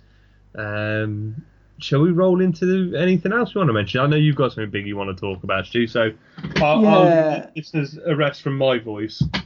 Yeah, I think before we get into talking about the 8th Ed rumours, which I imagine we'll both prattle on for a little while, let's give them a break from serious debate. I just want to talk a bit about the night raffle, which I'm sure everyone who's listens to other podcasts, which they will do, because no way people only listen to this, heaven forbid. They would have already heard it announced on a couple of the casts already. So I know the Age of Darkness have talked about it, the Northern Heresy guys have talked about it, and it's also been announced on Varangarian Heresy. But so last year, Freddie the Swede raised money with the Night Charity, and if you listen, that was all over every single podcast. So there was you bought a raffle ticket, and then every raffle ticket you bought got you one entrance into this raffle. It was raffled at Scandus, and one lucky guy won it, and Freddie was able to hand it over at Adepticon this year. So we're doing something again this year. So Freddie was thinking, well, how do we beat giving away a Warlord? He sort of went in a bit big on the first year, really. So he's trying to think of something. We talked about it back in, I think first talked about it in November last year. We talked about using maybe giving away Mastodons or something like that. Tom just sounds like he's died and fallen off his chair. No, I just sat back down. My fucking chair creaked like fuck. We all know, and I say we all know because the listeners will have heard you banging around for the first hour of the show. So yeah, we thought, well, what could we do? And Freddie went away and thought about it, and then he came back and he said, well, what about if we give away a whole night house, one of each model? I thought that sounds like a pretty cool idea. It's a step up in a way from a Warlord. While it's not as what individual models aren't as big or as expensive as a Warlord. There's a lot of kit there. A fuck ton of models, yeah. And then it's kind of escalated a little bit further since then. It's actually giving away 3 whole night houses. So there'll be 3 winners. I was listening to Age of Darkness this morning actually, and Miles was talking about it, and the way he said it sounded like one person would win 3 houses. As far as I listened to that this morning. I thought I'm sure it's three winners a household each, but it is. And I was like 3 winners. Yeah. 3 night house, because I was thinking, well, night household is quite cool because you can play a night household. You can put that on the table and play it. There was a 7 night list at Escalation that everyone was really chuffed to play. But 3 night households, I was like, the fuck would I do with 3 night households? Definitely sell 2. Definitely sell 2. So this year, there's going to be, as I say, 3 to win. Now, the reason I'm talking about it is not just because we're one of the Heresy casts, and you'll hear this on every single cast, is because I'm going to be painting one of the said night houses as part of Miniature Realms. The other 2 houses are going to be painted by Freddie and by Jodie from the Varangian Heresy. They've both recently been on the MKA course, so they've had 4 days of expert training from the guys there to teach them how to use an airbrush. So you're going to get good quality stuff from them. And hopefully, if you've listened to this, you've probably seen my painting page, and you trust me to paint your toys for you as well. So I'm really looking forward to doing that. It's going to be a lot of work. When we originally planned, it was going to be working on it all year kind of thing. So should take delivery of said models sometime at the beginning of July, and it'll give me a couple of months to get them done because the draw is going to be on the 7th of October. So just to cover a little bit what he's raising money for, if you weren't in the hobby last year or you weren't listening to podcasts last year, you might not sort of know the background behind it. But one of Freddie's sons was diagnosed with Duchenne muscular dystrophy. So Freddie decided to raise some money last year, and he raised an awful lot of money, and we're sort of carrying on again this year. So we'll put full links in the show notes. But last year, Freddie raised $10,000, which is an absolutely incredible amount of money. You hear a lot of charity things on podcasts, and people do a lot of good stuff, but $10,000 is absolutely incredible. And the goal now is to double that up and take that up to $20,000 by raising another $10,000 for this competition.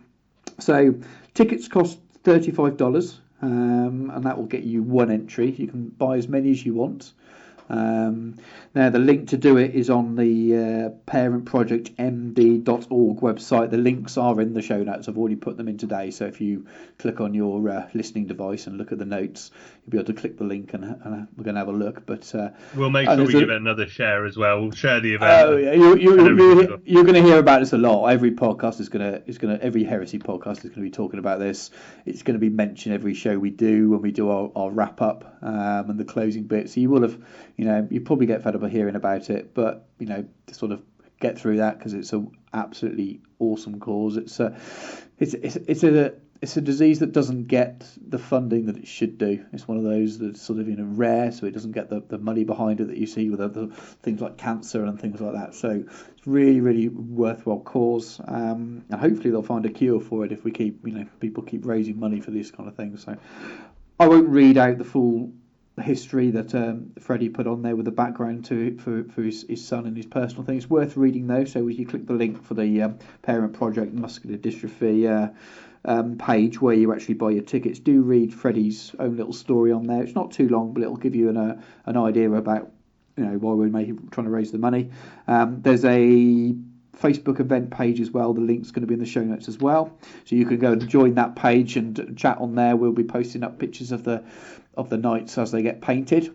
Probably won't see anything on there painted for a couple of months now, because as it stands they've not all been bought or built yet. But do join that page if you're just interested or plan to buy a ticket at some point. And please dig deep and go and buy some tickets to win incredible. You could pay $35. So what's that? It's about probably about £35 in the current exchange rate. about £30, or about 5 million Australian dollar dues, or 3 billion Swedish krona, or however it works. So if you please really think about it. If you think once what's that? It's going to be one night out maybe if you're a woman. It's a week. It's a week. Half a night out if you're a man. For those in the UK above the M42, isn't it? It is, yeah. So Max probably can't afford a ticket. He's gonna have to work overtime down to pit. Oh dear. But go and buy a ticket. Support a great cause, and the chance of winning a full night house. Just to be clear, what that includes. So you're getting Cerastus Knight Atropos, Cerastus Knight Castigator, Cerastus Knight Archaeon, Cerastus Knight Lancer, a Magira, a Storix, a Porphyron. So that's which included. That's the massive big bugger, and then one of the plastic ones that's going to be magnetised to run all of the options. So that's a lot of kit. That's quite eight nights for 30 quid chance. Yeah. Yes, it's not a 50p raffle ticket that you might buy at a fair or something like that. But this is going to an awesome charity, and no apologies really, but you are going to hear an awful lot more about this on all the podcasts. Yeah. So get involved and let's try and raise the $10,000. Let's face it. If I said it was $35 for a chance to win a Porphyron, which is a £300 model, that's a good trade-off. And you're not just getting that; you're getting a £300 model plus 7 other knights as well, all painted and to a high standard. And finished, and that's just a batshit price, quite frankly. That is, and the fact is, you're giving it to a good cause, and you're not just giving it to a good cause. You're giving it to help somebody in the hobby. This is a buddy. This is Freddie the Swede, the man who's put fuck tons into the hobby. Has done a shitload to build scenes, and he is the king of the Swedish heresy scene. He's built that Swedish heresy scene, along with a few others, and. It's time to give back and help those guys. We all put out, most of us put out these podcasts and stuff, and run events and dedicate time to building the events and stuff. And it's time to give back and just, $35. Like I said, what's that? 30 quid. It's a little bit off your monthly hobby budget. It's a couple of models. Not even a Forge World order. Doesn't even cover the fucking postage on a Forge World order. Put it into something. I mean, whether you buy 10 tickets or 1 ticket, it all counts, and it would be great to smash that charity target again, and put some love back. So we got to just a reminder again. We got to the 7th of October. It's at Scandus then, isn't it? And I get the right. There's Yeah. so many of that Heresy series that I am going to clue. So it's at Scandus. The winner will be announced. You'll do a live announcement. I think he did it live on Facebook last time. Yeah. And the plan is, and I won't make any promises, but the plan is that all of the knights will be there painted. So if someone that's there wins it, they'll be able to walk off with a night household. Walk off with them.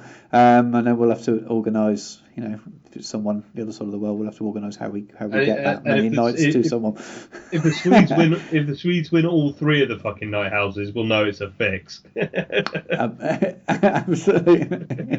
Well, I think that the plan is that I paint them and send them back to Freddie, so it'll be up to him to work out how to get them to. But it's whatever it costs to get them to someone. I'm sure it's going to be worthwhile for the amount of money that they're worth. Oh god, if we raise $10,000 and we get these knights, it's fucking awesome. It's brilliant. I'm really looking forward to doing it. When he first, it was about 2 weeks ago. He messaged me on Facebook with Jody and said, right then, so we're doing these nights, and now I haven't spoken to him since January about this, so I thought he had postponed it for a year. So bearing in mind I do a lot of painting commission wise, I was thinking, oh, it's all gone quiet on that. Maybe he's leaving it till next year because it's taken that long. So okay, not to worry. And I forgot about it, and then he said, right, we're going to do this. And I said, when is this finishing by? October. I was like, shit, I've got to paint 8 nights. Where am I going to squeeze 8 nights in? So I managed to blag him to get them built for me, because that was the bit that was going to scare me the most in terms of time, because I think building a night would take me just as long as it does to paint it. So the ones I paint will be built by someone else, but they'll be sent to me semi-constructed, I think, all the armour plates and stuff off, so I can do a good job painting them. But I'm really looking forward to doing it, especially as they're built. There's nothing better than having a model handed to you ready to paint, because I hate building stuff. It does my head in. Well, how you building other people's stuff? It's all right if you've got one kit and you're not on a big hurry. But if you've got a whole army project to build, there's nothing more depressing than building X amount of the same model. He says, and you can see a tray with 8 Ogrins, which I've only glued the bodies to the legs. So, but anyway, I'll stop banging on about it. Please do, if you can afford it, buy a ticket and watch progress. Follow us on the Facebook group or the Facebook event, and go and check out the actual charity page as well. Right, so I think before we dive into Heresy, I need a wee, Tom. I bet you need a wee with all the beer you're drinking. So yeah. Let's have a short musical interlude, and when we come back, we'll talk about lots of Heresy 8th Ed rumours and 40k 8th Ed, what's going to happen, and we're going to basically talk shit because we don't really know any more than anyone else does. But we'll give you our we'll try and bullshit our way through it for a bit.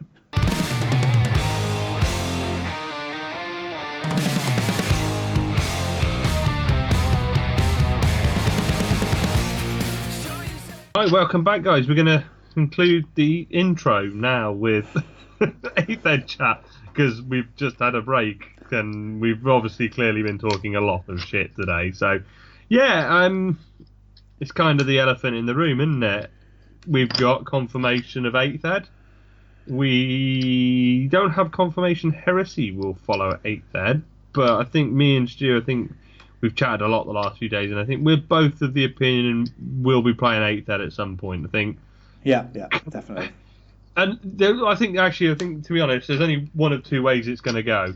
We are either going to get a fully fledged Horus Heresy set of rules, or we're going to play 8th Ed. And I don't see Forge World having the manpower to manage an entire game system, even if it was, 8th Ed, 7th Ed plus, and even, if they did a really good job of doing 8th Ed. Are we going to be then playing, a very niche? We're making our niche even more niche. You say, I played, I got into Heresy because I was going, I like Space Marines, and I played 40k. Oh, cool, there's Horus Heresy.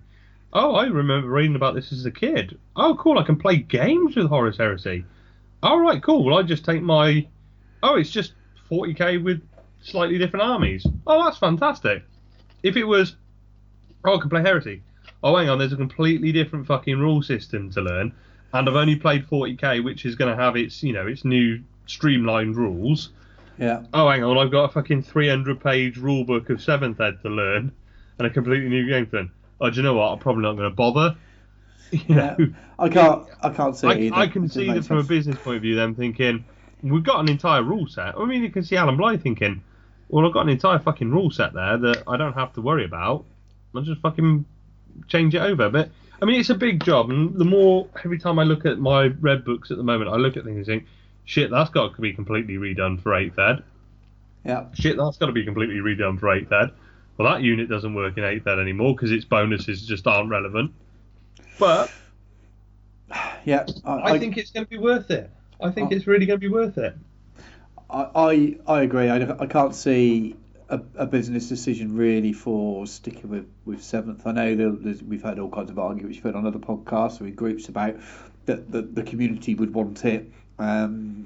Whether they do or not, that's different. It seems to The be community like playing playing Age of Warhammer Fantasy. The community like playing it, but it's how many, isn't it? And it's Yeah. I can't see it. The only possible routes I could see, and I don't think this by the way, but I was trying to think of it logically and break it out. The only possible ways I'd see 8th ed not being used were one if they only had one book left to do and then they were done and it was Terror. I could see them saying, let's finish that book and we'll leave that as they're all designed for 7th ed. Maybe in a couple of years' time we'll release a massive FAQ conversion so players in the future can pick it up, etc., etc. That's not going to happen. We already know that they're planning for potentially 10 or more books. Another 10 to 15 years of this. So it's going to be years, and that's going to mean probably another 2, maybe 3, maybe 4 edition changes. There's going to be a couple at least. So I can't see that. The only other sort of business decision I could see them keeping for 7th would be if we don't know what the sales are like. We think Heresy's the biggest, best thing ever because we love it, but the sales might be really, really low compared to, especially with new models and things. They might be tiny. I imagine they are tiny compared to 40k. So if the sales were Codex Space Marine drops, it's exactly. I'd love to know the figures. I'd love to know how much Forge World actually sell. If it's really small, Heresy has grown. I mean, we know that for a fact. Heresy is a lot bigger than even when I started listening to podcasts and getting the idea about 18 months, 2 years ago. It's a much bigger scene than it was then. I mean, just look at the bloody podcast now. You cannot keep up with the amount of podcasts that are coming out. Yeah. The scene is much bigger, but we see it as a big scene because I remember when I started getting into Heresy, I didn't know anybody else who was playing Heresy locally. You know, I think you were the first person I met who said, "Oh yeah, I want to have a go at Heresy," or "I've already dabbling in it." You know, and now locally we're at a scene where we've got 5, 6, 7 players, regular players now. Very regular, and probably another sort of 4 or 5 that are part time. But that's the point I'm making, anyways, is that the scene is probably isn't as big as we'd like to think it is, and how do Heresy sales fit in with the other specialist game sales? That's what we're talking about now. Forge World is part of that specialist games brand. So if the sales were low enough that they felt that they could run it as a slightly different retro game, almost aimed at older gamers, would that be better? They could have, maybe they've talked about that, but I don't see that. It doesn't seem to make, and none of that really makes enough sense to me. And like you said, unless they're going to hire another 2 or 3 rules designers to be permanently on staff at Forge World that to write all these other games, and they think that they can chip in and keep updating the rules as they need to go, then makes sense. But there isn't. There's such a tiny we struggle rule. to get one black book a year. Exactly. The guy, the guy's writing. It's mainly Alan writing it all. He's writing all the fluff, all the background, all the rules, as far as I'm aware. And then they've got to play test this a little bit with some of the other guys. It's a massive amount of work, and as much as it'd be lovely to see them write a 7.5, and I'd play it. It'd be fine. I'd be happy without it. I'd prefer 8th now, if I'm honest with you. I don't mind change. I quite like new things. I get excited about new, fresh things, but I can't really see the way it's going. Now we've had a bit of a news since we last talked about it. I don't know about you, Tom, but I don't think that one will go through all the new rules that's been released on the community site. What I will recommend, if you want a really good breakdown of what we know up to this point, and we are learning stuff every day, is go check out the latest episode of the Loaded Dice podcast. The guys over there in the land down under, they've done a really, really good job of going through what we know up, and I think the episode came out a couple of days ago, so it's up to a couple of days ago of what we know, and they talk really well. They've done a really good sort of. They are a 40k, 30k kind of generic. They do a lot of different games. So they talk about it in 40k context, but they do a bit of, what would this mean to 30k kind of thing as, talk as well. And they go through each of the almost mini press releases we've had every day. And they're great. They're really easy to read. They're short. They're succinct. They give you a good insight into each phase and a mechanic. And I think that, go to the community site, read them yourselves. We don't really want to start getting into that at the moment. I think the rules are going to be out. The guess is, potentially mid-June. There seems to be something in the latest White Dwarf. There's an advert in the new White Dwarf that comes out this weekend as we record, so it'll already be out by the time you're listening to this. And there's an advert in there advertising that the next White Dwarf after that will be out in, it's like the 17th, isn't it? Mid-month rather than end of the month. And then it says coming up, and it's got stuff about war and so it's clearly to do with it, whether it's the pre-order announcement or the launch announcement, whatever it happens to be, it's going to be soon. There's no way that they'll be releasing stuff each day and then not release the game till November. It's not going to happen. So for 40k at least, the new rules will be out very, very soon. And once the rules are out, they're only 12 pages for the basic rules. They've broken it down, haven't they? I'm sure we'll have a discussion on it in a section where we talk about the new rules. The rules are all going to be free. But the core rules for the game will be free. So that's awesome, absolutely awesome, and that's the modern way with games, is that the core rules are free. For most systems, will do their rules for free. They still have rule books. War Machine has a rule book you can buy, but you can get the core rules for free. You obviously need the stat card. You pay your money for your unit rules, for your stat cards and things. But the actual core rules are free, and I think you find that for every major war game now. They've done it with AOS, and it seems pretty logical that you do it for 40k. 12. Some people will balk at 12 pages. You can, if you looked at AOS, that wasn't really 4 pages. There were multiple columns on those pages. If you spread that out like it's spread out with pictures and diagrams in the 40k rulebook, it's probably going to be 20 pages or so. So I imagine there's going to be a lot of information on those 12 pages as it is, and plenty enough for a war game. You can strip down any war game to a basic level like that, and it sounds like all of the other rules you need are going to be on the whatever they call the war scroll. I imagine. So it's going to be all the special rules you need, the numbers you need to hit, all on there. So no more charts and things. I like it. I like that kind of streamlined game system, the modern game design I've talked about on casts in the past. I like that kind of thing. I know not everyone will. I can imagine there's probably half the people listening to this that don't want it to happen. I totally understand why you'd feel that way, I suppose, and I wouldn't want to, because I disagree with that. That's not I don't want the community to split over it. I totally understand why people have been playing 40k for years and now moved on to Heresy like that rule set, and it's become something for them. It's partly because I've been away from the game and played other systems that I'm not so attached to it. And for me, 40k stroke Heresy is a beer and pretzels game, and I play it for the fluff and for the models, and because I don't believe it's that much of a I don't think it's that good a rule set, to be honest with you. So I'm looking forward to a fresh change. I think you're similar to that, Tom, really, aren't you? Yeah, I mean, I've got the history of playing 40k. I played 40k as a kid, and I came back when 7th Ed dropped. So I mean, I've only really properly played 7th Ed. So I think we were talking earlier. So when you talk about the rule set, I don't feel it's a bad rule set. But then actually, I don't think it's a bad rule set, because I play week in, week out.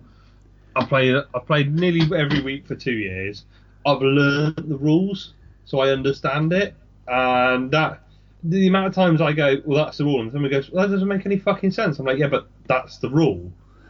And you think, I get it because I know that's the rule, rather than because it actually makes sense. I mean, if I sat down to try and teach my wife how to play Heresy, it'd be a fucking nightmare.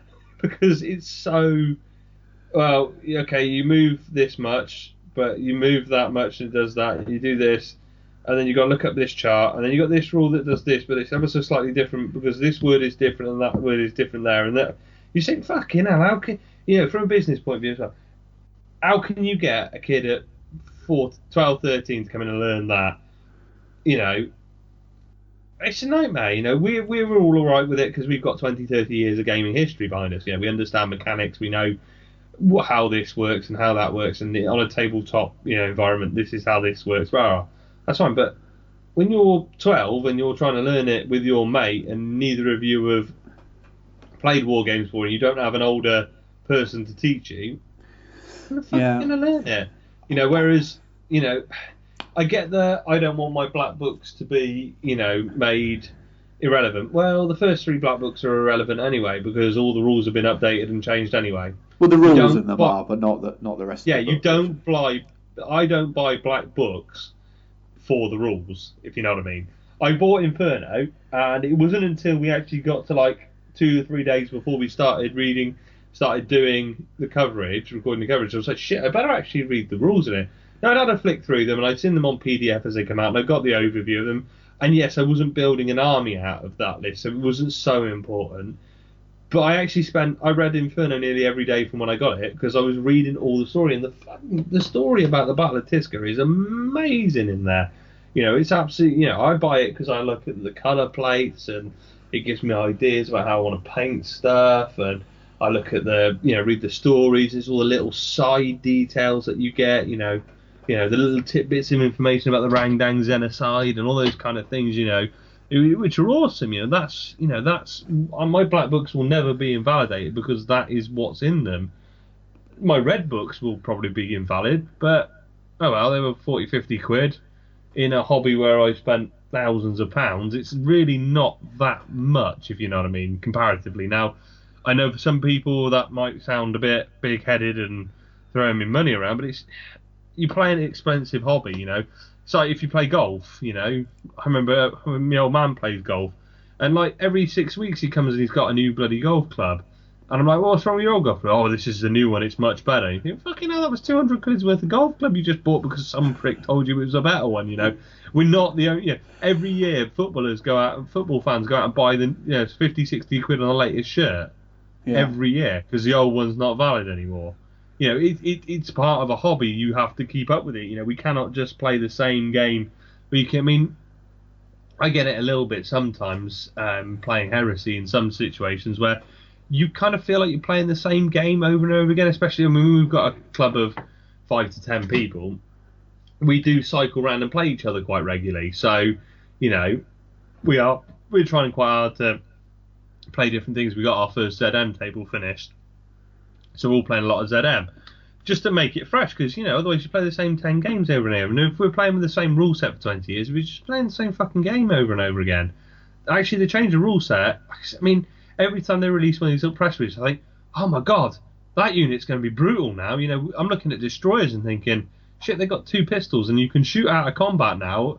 While you're in combat, you can fire your pistol out of it or into the combat, and suddenly a destroyer's got 2 bolt pistols, so you can make 2 bolt pistol shots in combat and then hit in combat. Fucking hell! That's going to, destroyers are suddenly, a unit that everybody goes, oh, they're not worth their points. You're like, suddenly they're fucking worth their points, man.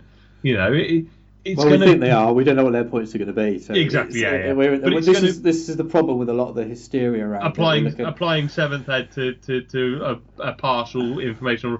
But I'm thinking, it's going to reset a lot of units, and it's suddenly going to open up, stuff where we think, oh, cool, I can do this and this, and oh yeah, I've always liked that unit, and hopefully I now can use that unit and stuff. So it's hopefully going to be a really interesting time, for us. And I think I'm going to put it out there, and I'm probably going to get into hate with this. I'll be disappointed if we don't get 8th Ed Heresy. I'd like to play 8th Ed Heresy. Me too. I think it'll be a really interesting change to the rule set. I think it'll be everything we've seen so far. Now, I'm going to say the same thing as the guys on the Loaded Dice said earlier.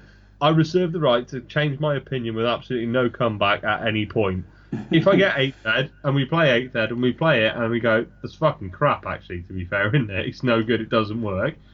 I reserve my right to change my opinion. But from what I've seen so far, it all seems really, really good and really positive, and I'm really looking forward to 8th Ed. And I'm actually got my little 40k Blood Angels force that I might actually roll out for the first time in 2 years and have a little 40k game, just to more so I can just play the rules. System. And me and you were talking about, I'll use my Blood Angels and you'll use your Solar as an Imperial Guard army, and we'll Yeah. have a game just to see how it works, Yeah, because just to that's try out the important. mechanics, because it looks Yeah. like Heresy's gonna. Well, we'll go on to this as the next part of the conversation, really. But it looks like Heresy might be a little bit way behind. We're not sure, but we'll find out later. But I want to try the rules out. Like you said, I'd probably be a little bit disappointed if Heresy didn't go 8th. Then I will keep playing Heresy no matter what. So if it stays as 7th or it becomes a 7.5, looked after by Forge Burn, as we mentioned, which Now I that can't see. could well be very good if they do. Oh yeah, it's make not their own bad. rules. I'll keep playing the game as it is. I play the game already because I like it. I play the game for many reasons. One of I didn't pick it because of the rule set. If I picked a game for the rule set, I'd be playing something that's probably not written by GW. But I picked it because it's the best models in my opinion on the market. It's an awesome, deep, wonderful background with an amazing support of novels as well as brilliant fluff within books. It's really in depth. I don't think there's anything. Obviously, you've got years and years and years of 40k fluff and background, which maybe is drifting in directions some people don't like these days. I get that, but I don't think there's. I can't think of a system with anything that was such an in-depth, well written amount of background and history, and the imagery is brilliant. That's why I play it. And then to collect, because it's a collecting thing, collecting and painting beautiful models to put on a table, hang out with some mates, have a few beers and roll some dice. That's probably why I'm not worried about 8th, because I've played more modern game design games before, so I'm looking for that. So I totally understand if you've been a 40k player through all the editions and you're used to playing the kind of 40k that's been the same really since 2nd or 3rd ed, hasn't it? It's very, very similar. It's not changed an awful lot. So you're used to playing that core game. I get it. Okay, I do get it. I'm not poo-pooing your fear, your hate of the new rules. We're just kind of expressing my opinion, and it seems to match yours really. So I would be a bit disappointed. I will keep playing no matter what. And I'd also reserve the right to, if it's crap and it comes out, I'll be honest and say I don't like it. Actually, it seems good. It seems good now, but we haven't got the full rules. We don't know how it's going to interact with Heresy fully.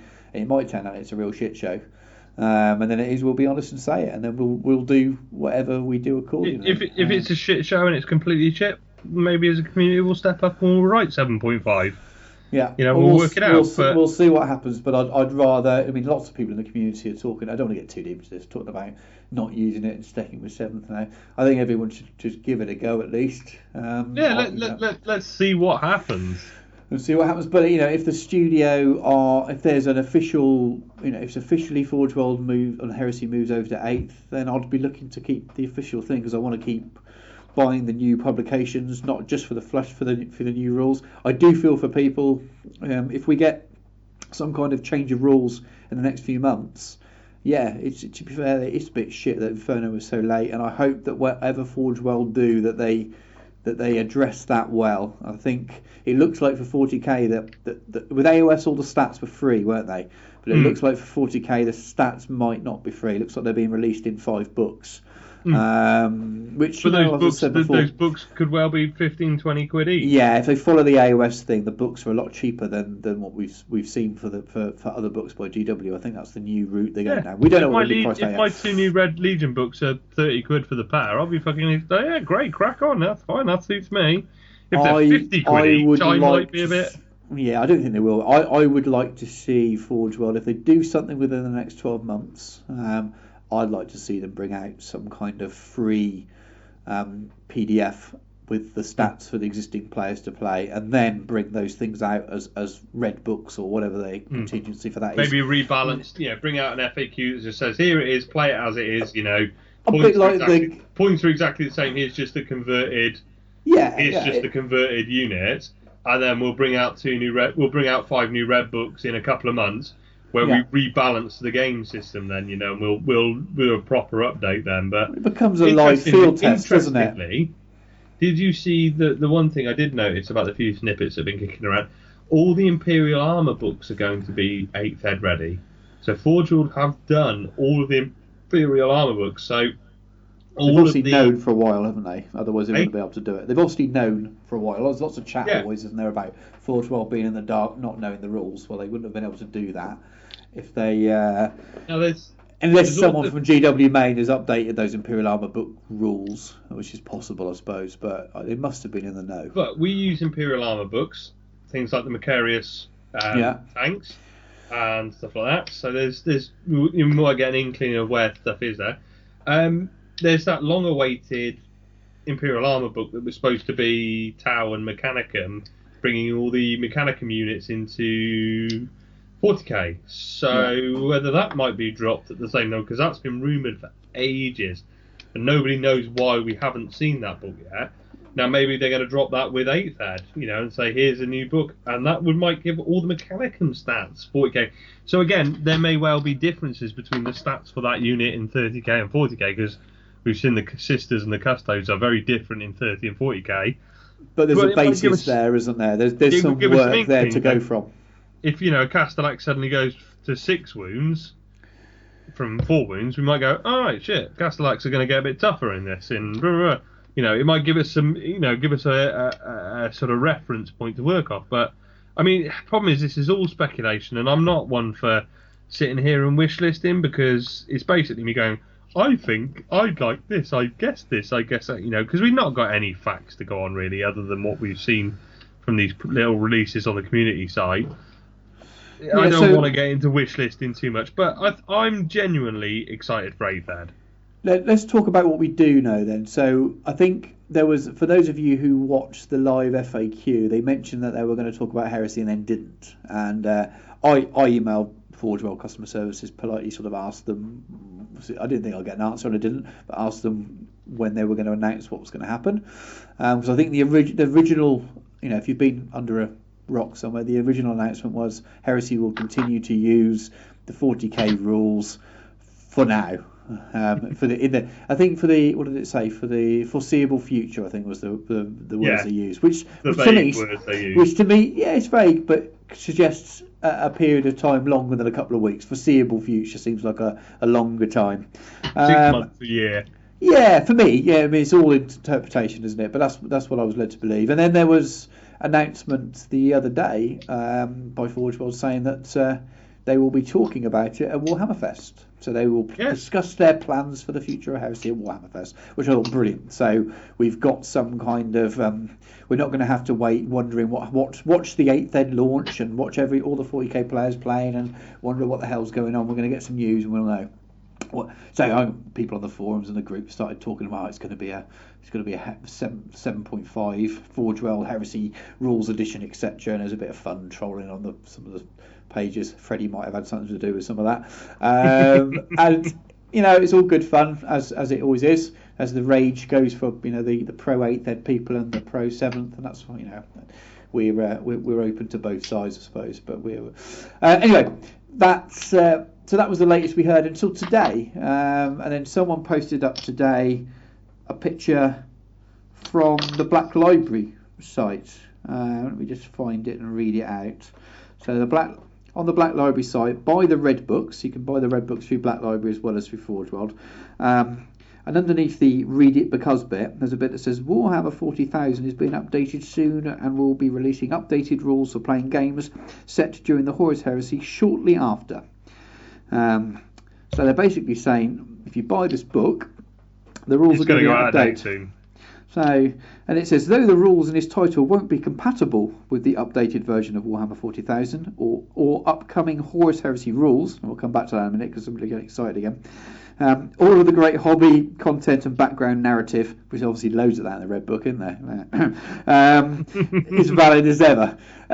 So there's a few things from that. That clearly says that they were planning on actually making some severe changes. Whether that will be, to me, I read that and just to me that says it's going to be Heresy 8th Ed, not a 7.5. Though some people have looked at the bit that says Heresy rules as they could be releasing their own Heresy rule, but to my interpretation is the Age of Darkness rules. Yeah, that's Wars, Force Orgs. That's the way I interpret it. Could be wrong. Yeah. Could be wrong. We could be completely way off, and they are in Forge World are going to bring out a Heresy rule set. I don't think that's what's going to happen. So that's on the Black Library site. So we were talking about that, and then while we were recording earlier, something else popped up, and this is from the Forge World website. Underneath the description of the black books and the red books, we've got games set during the Horus Heresy using Forge World battles in the Age of Darkness expansion will continue to use the rules set out in the current edition of Warhammer 40,000. Please check our Facebook page for further information. So that's interesting because that's different to what Black Library have put. So it makes me think that Black Library have changed the wording before they should have. Or people don't know what they're doing, so someone's screwed up a little bit. And it also, but it says we'll continue to use the rules set out in the current edition of Warhammer 40,000. So as soon as 8th Ed's released, unless they change that wording, then the current edition will be 8th Ed. So a little bit confusing there.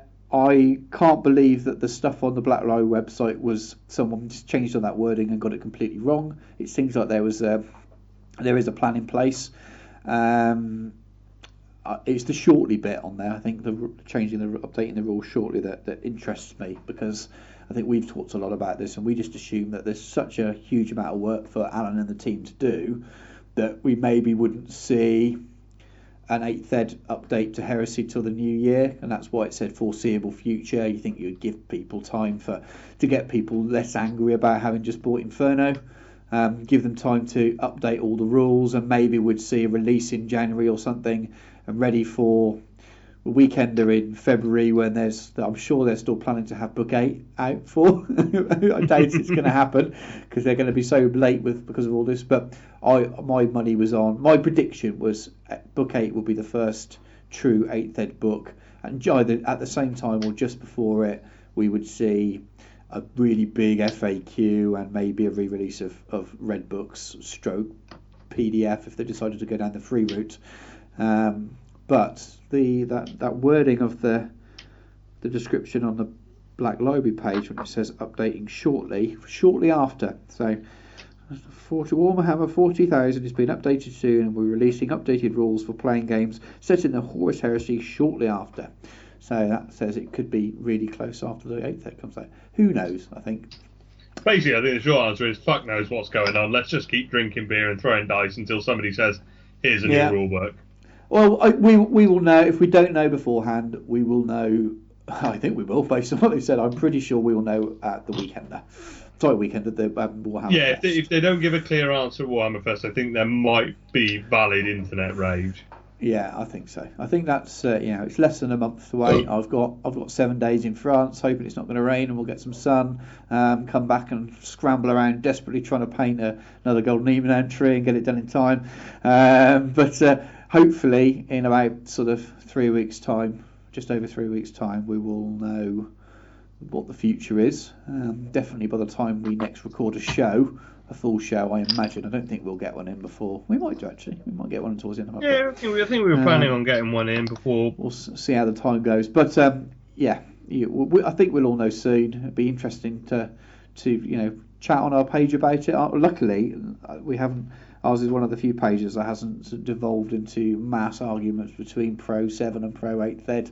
It's like Brexit all over again, isn't it? It's awful. The scene.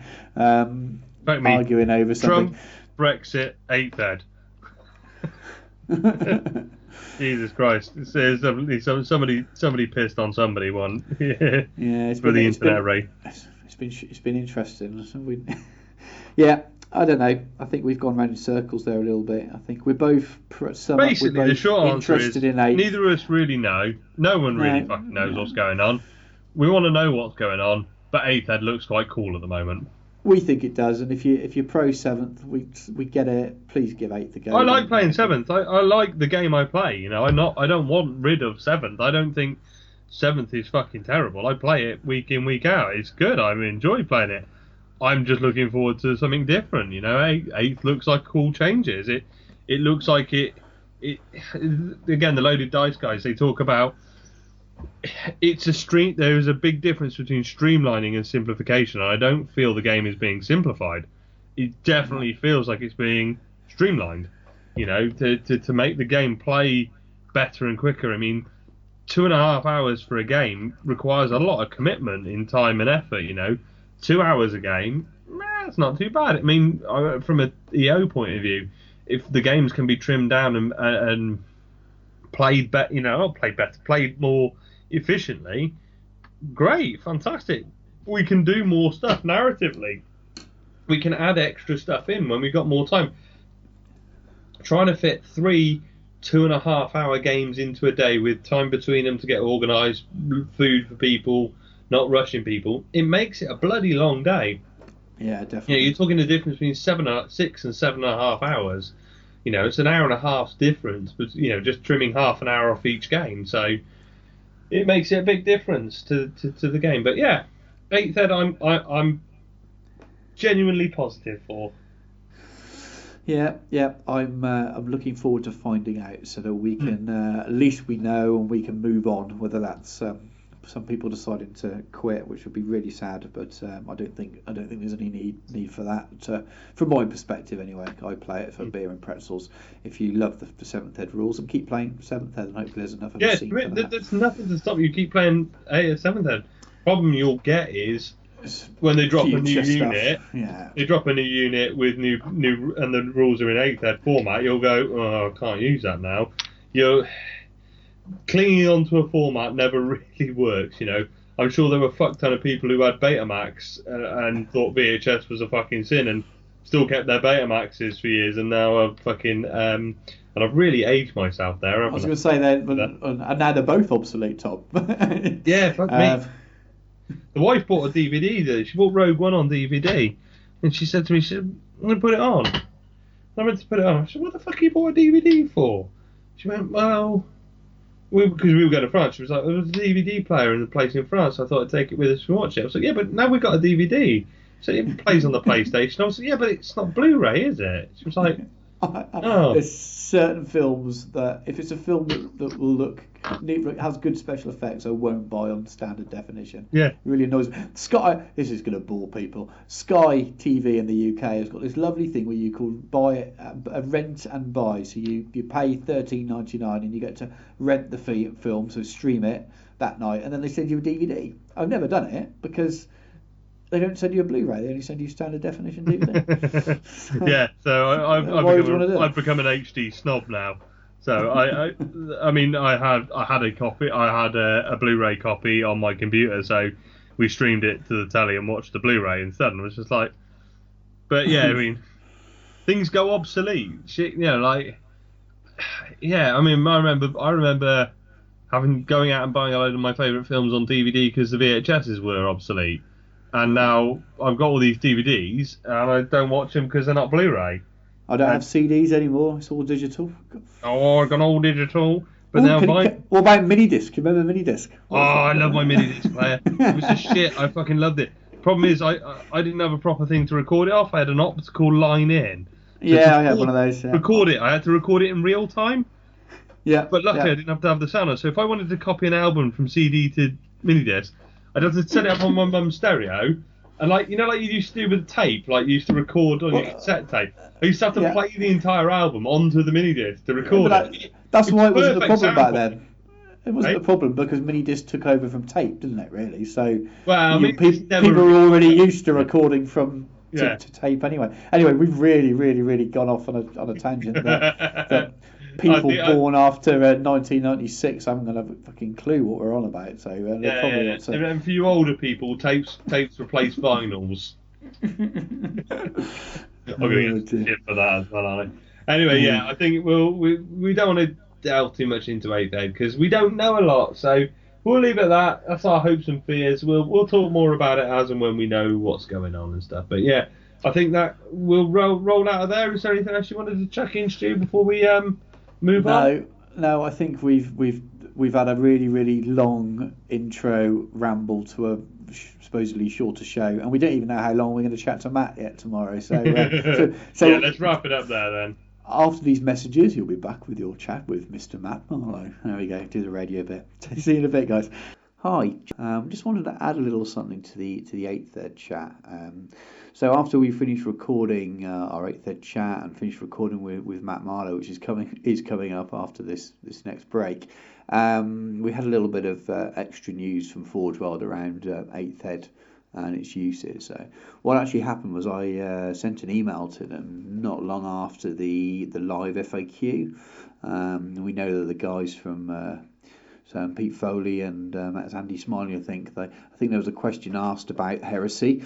They said they'd get back to it on the FAQ and never answered. So I was a little bit not annoyed or anything, but a bit disappointed. So I was eager to find out. I thought I'll fire Forge World an email from the Geno podcast Gmail and just see if they reply. Wasn't expecting them to, and it seems like a few people have had replies to emails about a week or so later. So after we finished recording the podcast, we picked up this email reply. So I won't read the whole email out that I sent, because it's kind of general kind of stuff saying, I'm sure you're busy and you have a lot of these emails, but could you answer the questions? Because the heresy community generally really wants to know what the future is going forward. So what I'll do is now I broke my questions down into sort of 4 points, and I'll read the question out that I posed them, and I'll read their reply because they sent a nice reply. So I asked them. I asked them for some clarification on what foreseeable future meant for using 8th edition.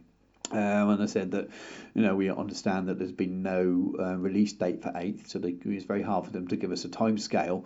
But could they sort of offer any more any clearer indication of whether we will be using 8th ed for heresy and how long it might be, etc. And the reply to that was, he's just scrolling on his phone to look. The reply to that was, it will be the plan to eventually update the Horus Heresy rules to be compatible with the new edition of 40k rules, as this makes logical sense. So to me that sounds like a pretty clear yes, we're going to be using 8th ed rules because it makes sense going forward. So that's pretty good. And then my second question was, assuming that the answer to question 1 was yes, is the reason for heresy continuing to use 7th ed for now, stroke foreseeable, because the amount of time needed to bring the rules up to date. We appreciate what a massive job this is for a small rules team. Their reply to that one was, your reasoning is spot on here. As there are a vast amount of work that we needed to be done by our studio to make these changes, and they each, in brackets mostly, only have one pair of hands. So it's alluded to how much work poor Alan has to do. We also want to present any updated Horus Heresy rules in as comprehensive and full manner as possible to avoid any players feeling left out with their armies not being playable. I think that's a really good answer in terms of its depth, and it definitely alludes to what a lot of us thought, that there's going to be some kind of delay because they need to get these rules right, and they're aware of that and they want to get them right rather than just rushing something out. So while it's going to be frustrating waiting for those rules for those of you who want to get on and play 8th, there's a little bit of confidence there that they are working really hard and that it's really important for them to get them right. Questions aren't quite as interesting, but my third question was, again, assuming heresy will adopt 8th eventually, how far behind 40k main would we expect this to be, and is this likely to be before or after the planned book 8? A reply to that was, we don't have any information regarding when any changes will be made or when any new releases will be made available currently. Sorry. Pretty much expected they weren't going to give me any dates, considering we still don't have an official release date for 8th ed for 40k, even though it looks like it's going to be some point in June from the rumours in White Dwarf and things. And then the final question I asked, finally, assuming you're not allowed to or cannot answer these questions for now, will Forgewell put out a statement on 8th ed rules / future plans for rules soon, at least once the main studio has announced the 40k 8th ed release date? And then the answer to that one was, as it is likely to be some time until the new Horus Heresy rules will be released, we don't think that the Forge World studio will make any announcements regarding this soon, but rest assured, as soon as the information is available, we will announce it. So by now you'd have probably seen those if you're on our Facebook group or Instagram or page or any of those things. You'll have probably seen those emails in our feed anyway, because I've posted them up as soon as I got them. If not, you may have seen them reposted elsewhere, because I think it's been reposted in a few places now, and other people have got similar emails. I think it was firstly not brown nosing it, but it was really nice of them to take the time to answer each point rather than just giving us a stock email. I think a few people got standard please refer you to the FAQ type responses. So it was, thank you, Forge World, if anyone listens that works there. Thank you for replying and answering each question. And thanks for the detail on question, in answers 1 and 2. So yeah, it's we know that things can change, and people have emails from Forge World before on rules, and they seem to be contradicted. So there's still going to be an element of they could be changed, but I'm pretty sure from that, I think we can be pretty confident as expected that Heresy will use 8th edition, and there's going to be some delay. My money, this is pure speculation and guessing, my money's going to be on sometime either side of Christmas. Maybe we'll get some kind of massive FAQ stroke, maybe even new red books, and I think that will maybe have a delay on book 8, so maybe book 8 won't come out till summer 2018, maybe even later. Who knows? But I would rather have as much as I'm looking forward to book 8, especially with a future Blood Angels project probably on the horizon. I'd rather they did what they said there, and about making sure that the rules that they release for the existing legions and all the existing forces are as right and as balanced as they can make it. So how it will look, we don't know, but there's some kind of answer there. So thanks for listening to my extra little bit of monologue on 8th Ed there. And now we really will have a short break and back with Matt Marlow.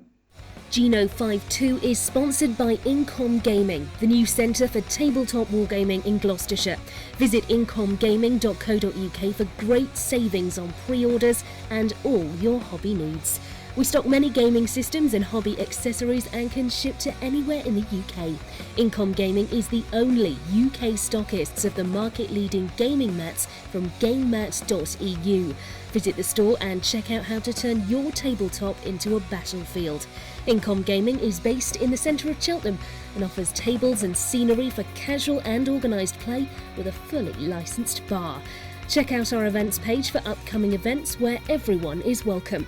Save an additional 10% on Games Workshop Heresy products by using the code GINO52 at the checkout. Visit incomgaming.co.uk and help fight the betrayal. Incom Gaming. Come game, shop, drink. To shop elsewhere is heresy. Welcome back after the break. So we've rambled on far too long for the first couple of hours of the show, going on for about an hour there about 8th Ed rumours and what we think might happen. Now for something a little bit more positive and not quite so internet ragey. So we've been waiting to get this gentleman on for a few months now. We're just waiting to find the right moment to get him on. So some of you may have heard of this gentleman. He's been on the 30k channel. He's does a lot of work for Greetings of the Warp group. Is an awesome painter, MKA painter at that. So I'd like to welcome to the show Mr. Matt Marlow. How you doing, Matt? Hello, thank you. Yeah, very good. Thank you.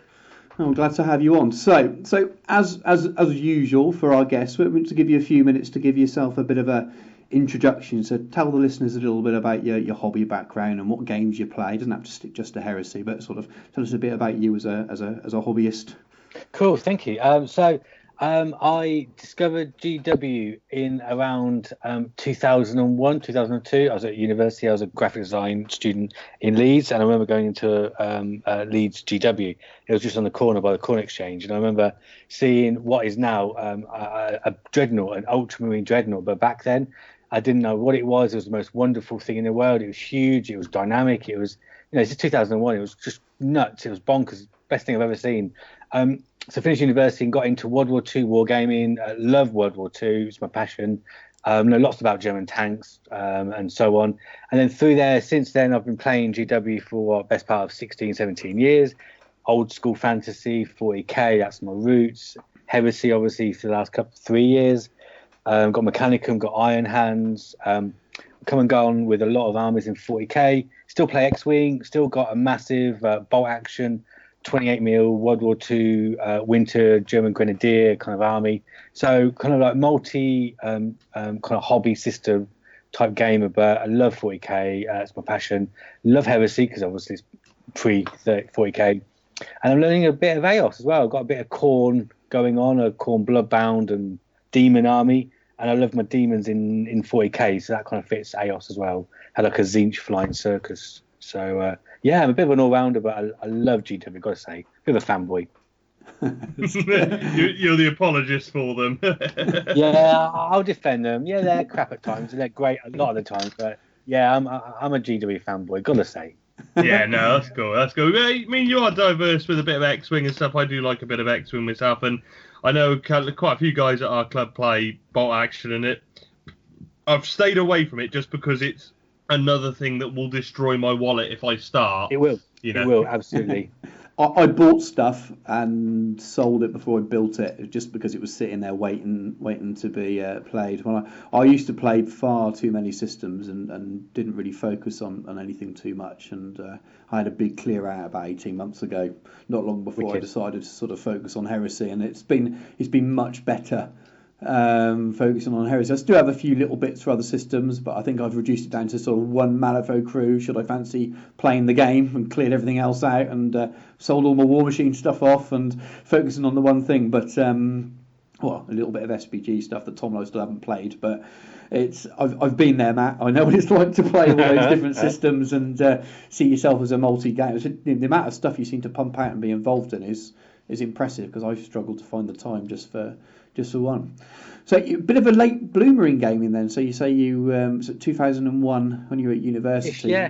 Most of us stopped then because we want to attract women and things. And had you already nailed a girlfriend down then, so you could let the nerdy side out of you, or did you not ever? An older woman. Older. Did you ever come across it before then? So you didn't, when you were a younger teen, you didn't sort of have any sort of hankerings to play sort of war games or any sort of interest in fantasy or sci-fi at that age, or is it sort of something you picked up later on? It was later on, dude. Yeah, totally. So university, I was a late bloomer. So as you say, university, I didn't really start reading fiction per se. I read a lot of military history books, like World War II onwards. So I knew a lot about German tanks, aircraft, blah blah blah. I was in the ATC. I was fascinated by the RAF and all the air training corps. So pre-RAF. So me and my dad used to build Spitfires, Hurricanes. The whole Airfix Revel thing, and yeah. So you had a bit of hobby background with it, but just not the game inside. Absolutely, yeah. So I've always had glue on my fingers and sticking stuff to stuff and things I shouldn't be doing, other things. So always that. But GW, and I've never done Dungeons and Dragons proudly. Can I say that? I'm not Dungeon and Dragoner. I'm not sure it really counts when you play with toy soldiers. I think. I suppose is there a geek ladder where some things are further up the geek ladder in acceptability to the other? I think a LARPer's right down the bottom, and then it's they're the kind of the weirdest of the weird. Sorry, LARPers, and then D&D after that, and then war games after that, and then we won't. I'm sure you won't offend anyone too much by. I couldn't possibly comment. I'll just offend them all for you. No, that's cool. It's your show, bro. Yeah. Oh, we don't mind offending people. It's them damn D&D podcasts. That's what we've got to overtake. We've already upset loads of people with the chat we had earlier about it, because Tom and I were probably far too positive about it for half of our listeners. And then with you being into all things GW, this is going to be the shill cast, isn't it? So we're going to be in trouble. So talk to us a little bit about your involvement with Greetings for the Warp then. So for listeners who've never heard of it or don't know what it is, talk to us about what it is and what your involvement is. Cool, thank you. So Greetings of the Warp is a movement. It's a hobby movement. So 3.5 years ago, me and my mate Andy, we used to have people around, his house, because he lived on his own, and just like a few mates here and a few mates here. So we had like one game table, 2 game tables, weekend, lots of beer, lots of hobby talk, lots of playing, and so on. So then what happened is we were big 40k Nottingham Warhammer World players. So we'd go to these events, all about 40k, all about my elder, because I've loved Elder for years. I would meet people from Nottingham, from Mansfield, from Manchester, from Liverpool, from Brighton. We used to go to Brighton a lot to Gambit Games, because we did paintball with them, and we did wargaming as well. So we had. So what I found is I had disparate groups of hobby mates all over the country. So some guys would WhatsApp, some guys would messenger off Facebook, some would be call Facebook, and there wasn't that hub. Does that make sense? There wasn't that bringing everything together thing. Mm-hmm. So three years ago, so January the 4th or something like 2014, I set up a Facebook group, and Greetings from the Warp came from my love of demons, and that's hence the Warp thing. And it was like, just like 10 of us from all over the country, and then it got to 20 and 50, and now we're on nearly 464 at the moment. And all it is, we don't advertise heavily. All hobby, painting, work in progress, latest rules, latest blah blah whatever, but it puts everyone in contact. So when we have our events every year, so this year for example our calendar of war is 9 events. We've had a couple of AOS, or by the end of the year we've had a couple of AOS, a flagship heresy, a couple more heresy, 40k doubles and so on. We've been doing these comps for 3 years now, and our first comp was 10 men. We had 10 people, and I was like, wow, look at this. And now we're selling out in 4 to 5 days, and it's just mega because the scene's exploded. But we kind of stick to our values and integrity with that because we're not cheesy power gamers. We just like good lists by good players. Do you know what I mean? Yeah, that's different. Definitely. I was just say no. It's really good. It's definitely when I first found Greetings from the Warp, I what is this? Because it doesn't have a centre. It's not around one group or sort of a shop or a club. It's not sort of one around a central place which you kind of find normally. It does have that kind of. It's a bit disparate when you get in there, and then you sort of get the hang of it, and it's just kind of people hanging out and talking hobby, and it's got that kind of. It's almost like walking into a hobby pub, if you know what I mean. You might not know everybody in there, but everybody's kind of in there for the same reason and chatting and quite happy to do so. So no, it's a really nice Facebook group actually. Yeah, and we've got some great lads, and we're very, very, very lucky to have, Golden Demon painters, Slayer sword winners, blah blah blah, Golden Demon finalists. Amongst our ranks, as it were, just hanging out, talking hobby, giving away their tips and secrets and stuff. It's really refreshing, and it's just like-minded people, really. And there's no ego. Well, we try not to have egos. Everyone likes to win and paint well, but there'll always be people on hand to help. We've got a website. We've got obviously we advertise. We've got a calendar. We've got Insta, Twitter, Facebook. Obviously, is a closed group, so you have to kind of find us to. Then ask to be a member, and one of us, me or Andy, will accept you. We've got PayPal, because obviously we do charge for our events. We've got a massive flagship event in July called Gods of War, which is going to be huge, and tickets are sold out. But to come along, we've got a hobby clinic. We've got Alpha Games, so my mate Danny Nuttall off of Golden Demon 4 times winner. He's coming along to sell stuff. We've got Henry Steele, he's a Golden Demon winner. He's doing a hobby clinic. We've got Andy Wardle, Miles David, who is Little Legend Studio. Andy Wardle, should I say for those that don't, Slayer sword winner. Henry, they're judging our first ever paint competition. It's 2 days of gaming. We've got an AOS comp at the same time. We've got Jack Darlington from Lincoln Imps. We're kind of connecting with him. They're a good long time AOS playing gang. They're going to come along and they're going to empire it for me. So that leaves us to kind of TO the whole event. So it's going to be a real multifaceted, interactive 360 event. And not many people do this kind of gaming, Golden Demon kind of but with a twist, hobby clinic, trade, AOS kind of multi-strand event. So we're just trying new things, really. It's almost like a mini con, isn't there? Without it, with being in a hotel, I'm guessing with rooms on site kind of thing, with different systems and painting competitions and clinics and stuff. You've got some of the things that you're likely to see, things like Adepticon, but just in a smaller scale. It sounds really cool. Well, funny you should say that, and this is obviously, I'll probably get shot for saying this, but we have a super event coming out, and no one really knows about this. So you guys, this is like a world exclusive. So our 5 listeners will get the world exclusive. You've heard it here first, you 5. Absolutely. So it's probably a good idea to have some money around March. That's what I'm saying. Cool. And it's gonna be massive. It's gonna be huge, proper big. Awesome. So you could argue what we're doing in July is a bit of a blueprint.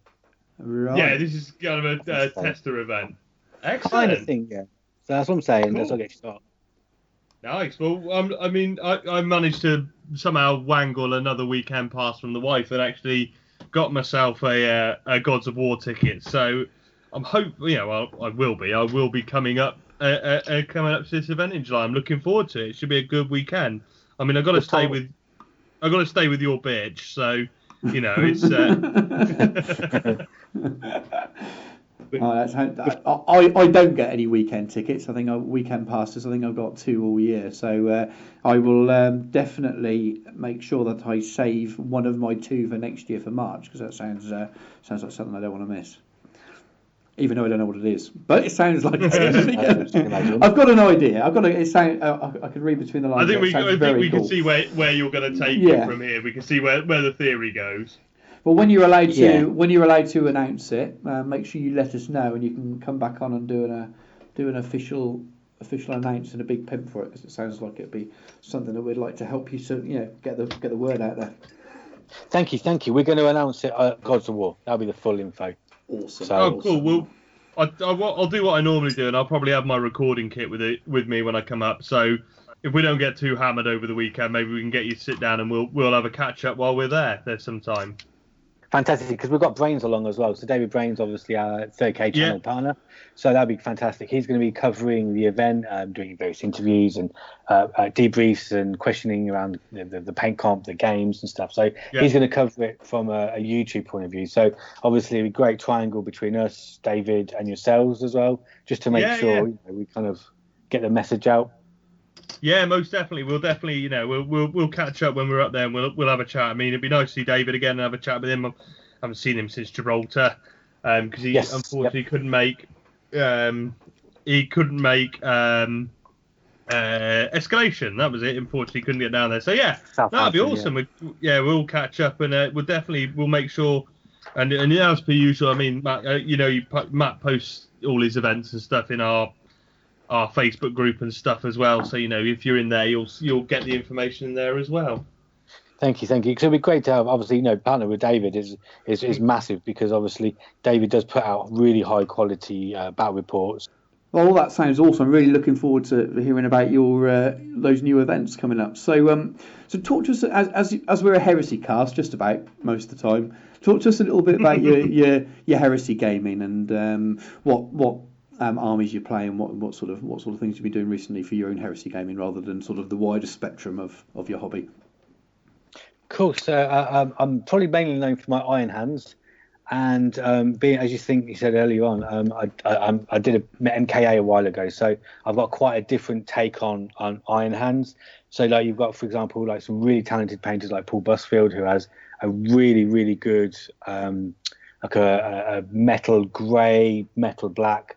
Mine's a little bit more vibrant with like purples and greens, but we'll come on to that, surely. So I'm probably better known for my Iron Hands. I love them to pieces. I've got a load of dreadnoughts. I love dreadnoughts. I've got a lot of super heavies because I'm a bit of a super heavy pimp, because Iron Hands is all about tanks. I've obviously got Ferris.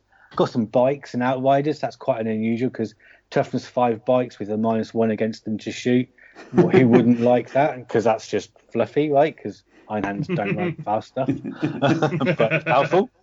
And it's a hell of a beat stick unit. I saw you on the 30K channel at Christmas with that super beat stick unit. But I mean, there's a balance in there between everybody wants to be fluffy, but nobody wants to get hammered off the table every single time you put your army down, no matter how much you love them. So, the Iron Hands would have a bike. They probably know how to ride them. They're Space Marines, so why not? Absolutely. I think they're more common in 40K because of the Death Starism and all that, whereas 30K, Outriders, apart from if you were like Scars and maybe Blood Angels and like fast-moving element type armies, you don't really see Outriders. And they're quite expensive as well. For 6, they'll put you back best part of a ton. So it's not the most common option. But I think I love bikes, and I think, with a bit of some storm shields for decoration and stuff, they look really cool. Like the shimmer to jet bikes as well, they're really cool as well. Quite unusual.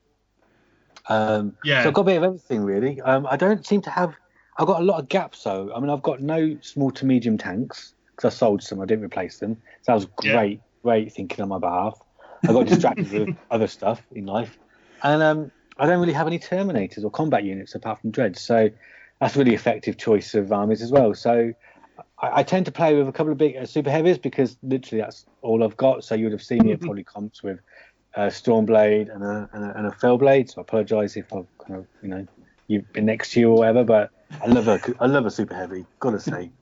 I mean, it suits, doesn't it? Like, I mean, it's funny what people think. See, I painted my first set of Terminators, the Tartarus I did.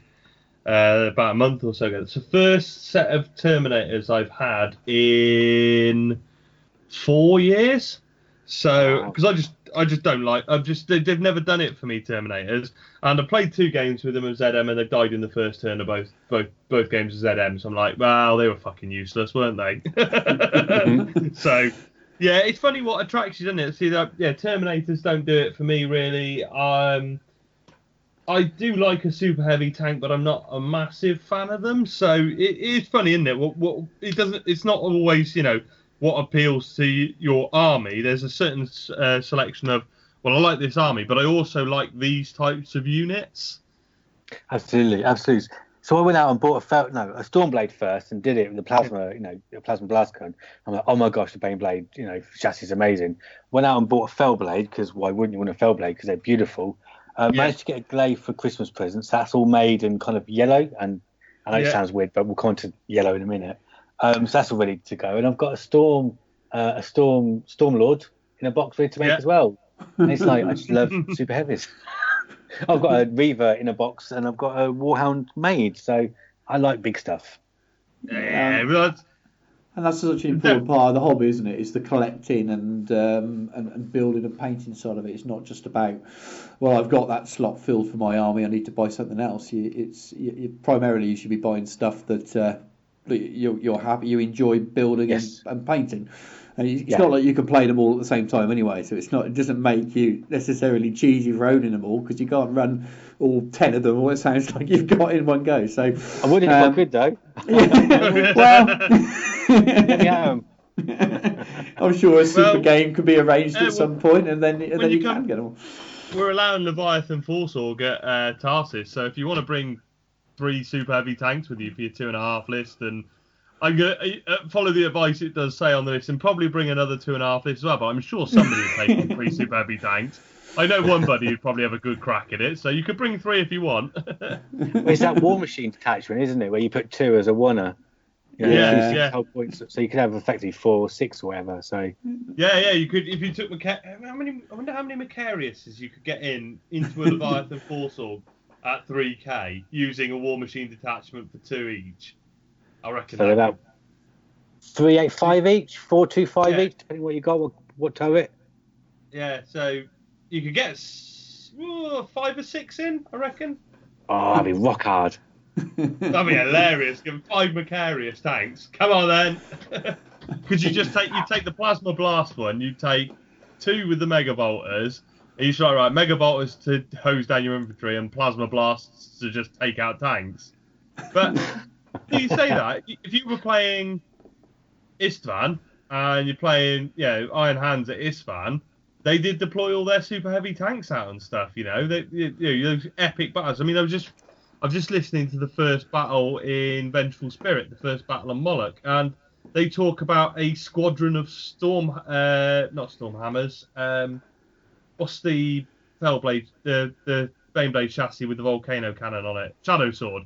They talk about multiple glaives and a squadron of shadow swords appearing over the beach to take on 10 knights. It happens in Heresy, these big formations come out. So wow, imagine that. It would look great. It look great. Yeah. You'll have to crack them out for a game at some point. That's the whole point, isn't it, of playing with these toys? It is toys. Sometimes you have to forget the rules and just make things happen for fun. But we've also just escalated all the lists that are going to be sent in for Tarsus now. Tom will be coming back. Stu, have you seen all these lists? They're all rock hard. What's going on here? Why are they doing this? Everybody's gearing up for the 5 Macarius list. I'll be taking Mechanicum for that, so that's my second list, my second army. Oh yeah, your sexy order reductive. Which actually I've got a bone to pick with you on that, because I've been planning to do my mech list, and I've been planning to do white for them as their primary colour for a while, and your order reductor's come out and it's so sexy, and I just think, for fuck's sake, I can't do it that good. Oh, you can. If I can do it, anyone can do it. It's so easy. No, they are beautiful, man. I think you some Castellax done, some. I know you've got your Knight Lancer that you're working on. Oh, bless you. Thank you so much. I'm very lucky to have a lot of people around me that generally share, energy and time and paint advice and tips, and I'm very lucky to have that network. So it's a lot of it's down to Henry Steele, Andy Wardle, Matt Kane. Do you know what I mean? There's Danny Nuttall, Julian Hanley. There's so many people around me that are very, very talented, more so than myself. Do you know what I mean? You're Yeah, very, very very, much. very modest. I think looking at the pictures on your Instagram, which we'll pimp later, because if anyone that hasn't seen your work needs to go and have a look at it, definitely. So you touched on something to do with yellow. Is that another army that you've got on the go, or was that, did I misinterpret that? Well, yellow is. I'm thinking about going back into 40k, and I've not played 40k for a few months. So, 40k orcs, yellow, but yellow is a colour of Iron Hands. Believe it or not, Really? It's a paint. Yeah, it's a paint colour. So I was completely unaware of that. That shows my level of background fluff on that. So, have you got any thoughts on? So you're going to do? Is that you're going to do yellow for orcs? You say for 40k, or are you going I to? fancy it. Yeah, I just weather the crap out of them. Like real battered. Because I like dirty painting. I'm inspired by a painter called Third Eye Nuke. Yeah. I'm aware. Yeah, I'm familiar with his work. Chris. Their work. Yeah. I generally find him really inspiring. Been a big fanboy for years, and I remember doing his basing tutorial years ago and doing some Nurgle Demons about 5 years ago from his tutorial online and stuff. And I've got a great hobbyist friend called Henry Steele, and I'm very lucky to he's such a talented hobbyist, and he's kind of like stylized painting as well. He's a God and Demon winner, very talented and so on. So I'm very lucky to have him in my corner, and I like the gritty, gothic, dirty look. So if I wouldn't be able to do ultra clean. It would have to be battered to. Got to be grimdark. Yeah, grimdark all day long. Gothic, grimdark, dirty. Bit of scale 75 black metal, a bit of white, a bit of load of weathering. Do you know what I mean? It's just unfortunately the way I paint. Do you know what I mean? Yeah, I think I'm definitely like that, and I think there's a lot of people attracted to heresy because of that style of imagery. But we're treading very much into painting, and we wanted to talk about painting in a little bit more detail in our hobby section. So if we take a little break now, it feels like a natural time to take a break. We will come back with our hobby section, and this time it will be starring you, Mr. Matt Marlow. We'll talk some paint. We'll talk some more paint in a few minutes. Okay. Thank you. Lord Marshal Great, sir. Legion reinforcements now visible on the left flank. About time. The wolves, I see. No, sir. Ultramarines, sir. But they're wearing grey, Proclamator Fennec. Fox message said new recruit, sir. No time to paint armour. All Legion reinforcements to the right, sir. Thank you, Fennec. Good to see the scars correctly presented. Sorry, sir. It's more Ultramarines. New issue armour. Prime white. No time to paint, sir. Shocking! At least the Raven Guard are in black armour. Sorry, sir. That's more Ultramarines. For Emperor's sake, box them and find out why. Yes, sir. Apparently, also new armour, sir. But the sergeant says it's okay. Their eye lenses are red and the bolt guns are silver. He said 3 colours minimum, sir. What the? Get on the Vox now and tell them to contact Miniature Realm Studio. Miniature Realm Studio, sir? Yes, Fennec. Miniature Realm Studio offers a commission painting service, competitive rates, and a range of painting standards to suit most budgets and requirements. Yes, sir. Very good, sir. I suppose they do say that fully painted is for closers. What does that even mean, Fennec? I don't know, sir. No one really does, sir. Miniature Realm Studio can be found on Facebook, on Twitter at Miniature Realms, on Instagram at Miniature Realm Studio, or just drop Stuart an email at miniaturerealmstudio@gmail.com. Welcome back, and we're back with our usual bullshit and bad hobby advice section, though less bad hobby advice today because we've got someone that can definitely paint better than Tom and I. So we still got Matt here to talk about painting. I think we started to sort of edge into painting at the end of the last section, so it was we sort of stopped it there before we got into detail, and I think we'll probably wrap it on a little bit longer than we normally do for our hobby section today. So, Matt, painting. When you first, let's go back to when you first started in the hobby. You already said you sort of did airfix kits and stuff. Was the thought of painting and models something that really attracted you to the game more than the gameplay at first, or was that something that came after? It's a really good question. I think in my heart I've always been a player, and then a painter. So I remember someone saying, "Hey, dry brush your Spitfire." I'm like, what does that mean? What do I do now then? And I slopped paint on it, and they're like, "Yeah, that's not dry brush." I'm like, "Well, I don't know what it means." Do you know what I mean? And even my early GW stuff, and I've only really come on paint wise in the last 3 years, 4 years maybe. Like, understanding techniques, basic techniques, intermediate techniques, and so on. So yeah, early doors was a bit of I don't know, a Dunkelgelb, bit of like camo brown, reflective green, and so on. Do you know what I mean? Yeah. So like a lot of us really started because the like the shiny toys and wanting to play games, and Always painting comes along with it, doesn't it? For a lot of people, it's sort of something you have to do. I always enjoyed it, but it wasn't probably the reason I got into it. Whereas now it's my favourite part of the whole thing, which is good because it's all I get time to do half the time. But so you say you got more serious about 3 years ago. Was that when you first did MKA, or was that sort of building up towards doing your first MKA course? It's building up towards MKA. So I realised probably 3, 4, 5 years ago I got quite a steady hand, so I could do detail quite well, or I could do what we call now block colouring, or base colouring, whatever. I could do that quite neat. I just didn't know about blending, transitioning, shading, post shading, whatever.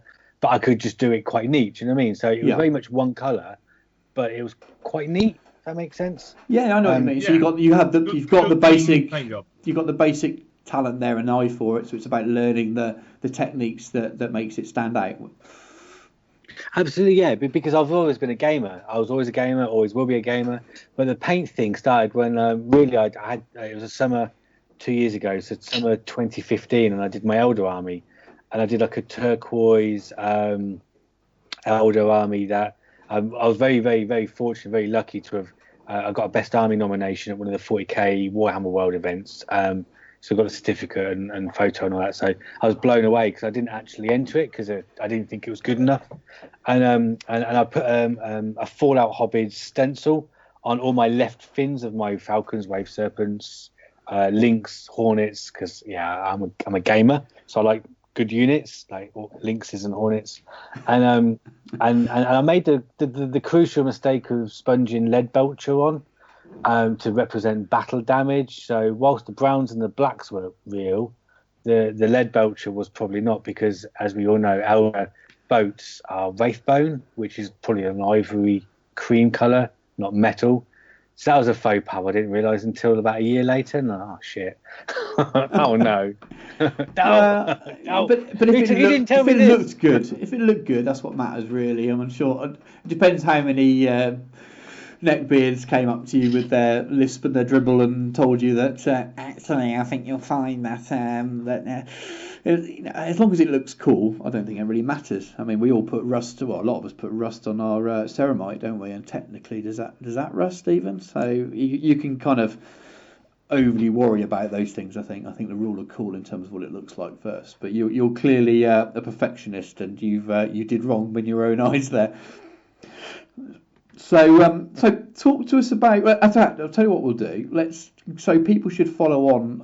I can follow at home and look at your pictures of your work as we talk about it. So those of you on Instagram, if you search g.horus, you'll find Matt's Instagram. I think that's the best place to find your work. Everything's on there. Is it anywhere else for people who aren't on Instagram who decide they can't be bothered to join up just to have a look? Have you got it up on? Is there quite a lot of it up on the Greetings for Warp normal website as well? Surprisingly not, no. Instagram is the main repository. So Instagram, it's almost like, when you get a blog on a website, it's just ramblings and just stuff.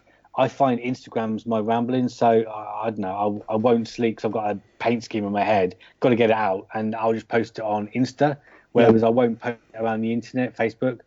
Sometimes I'll post it on my greetings page, sometimes on MKA or on Iron Hands 30k forum or Mechanicum, but often than not, Insta will have it all.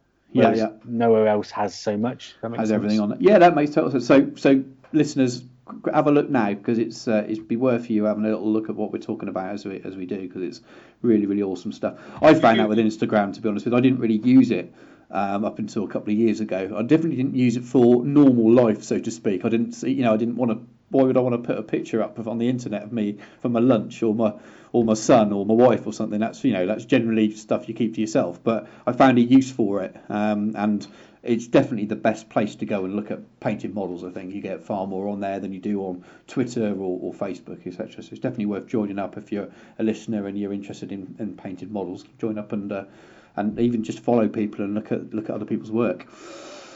Sorry, you're going to say something, Tom? Yeah, I was just pretty much going to echo what you said, Stu. If you're interested in painted stuff, Instagram's definitely the best social media place for it, I think. We've commented a few times, haven't we, Stu, that actually one of our biggest social media followings is Instagram, and we think a lot of that is because we're both quite keen painters, so we tend to post a lot of painting on there. So we know we've got Instagram followers who probably don't listen to the show, but they like our painting. So it's quite a good, place to go and look at. It's visual medium, isn't it? Really, it's the best place for looking at stuff like that. So if you are umming and ahhing about it, go and sign up to Instagram, download the app, and get yourself on there if you like painted models. It's definitely a good place to go and hang out and see stuff like that. Well, we all like to look at the pictures first, isn't it? We pick up a book or something, that's the first thing we flick to. We go to a web page and models and things are the first thing we look at. So anyway, we've digressed into an Instagram advert a little bit too far then. So where were we? We were talking about your sort of level of painting before you did MKA then. So when did you decide to sign up for MKA? Was this sort of pre-Heresy Gaming or just as the time you started sort of to pick up Heresy Gaming? How did it sort of fall?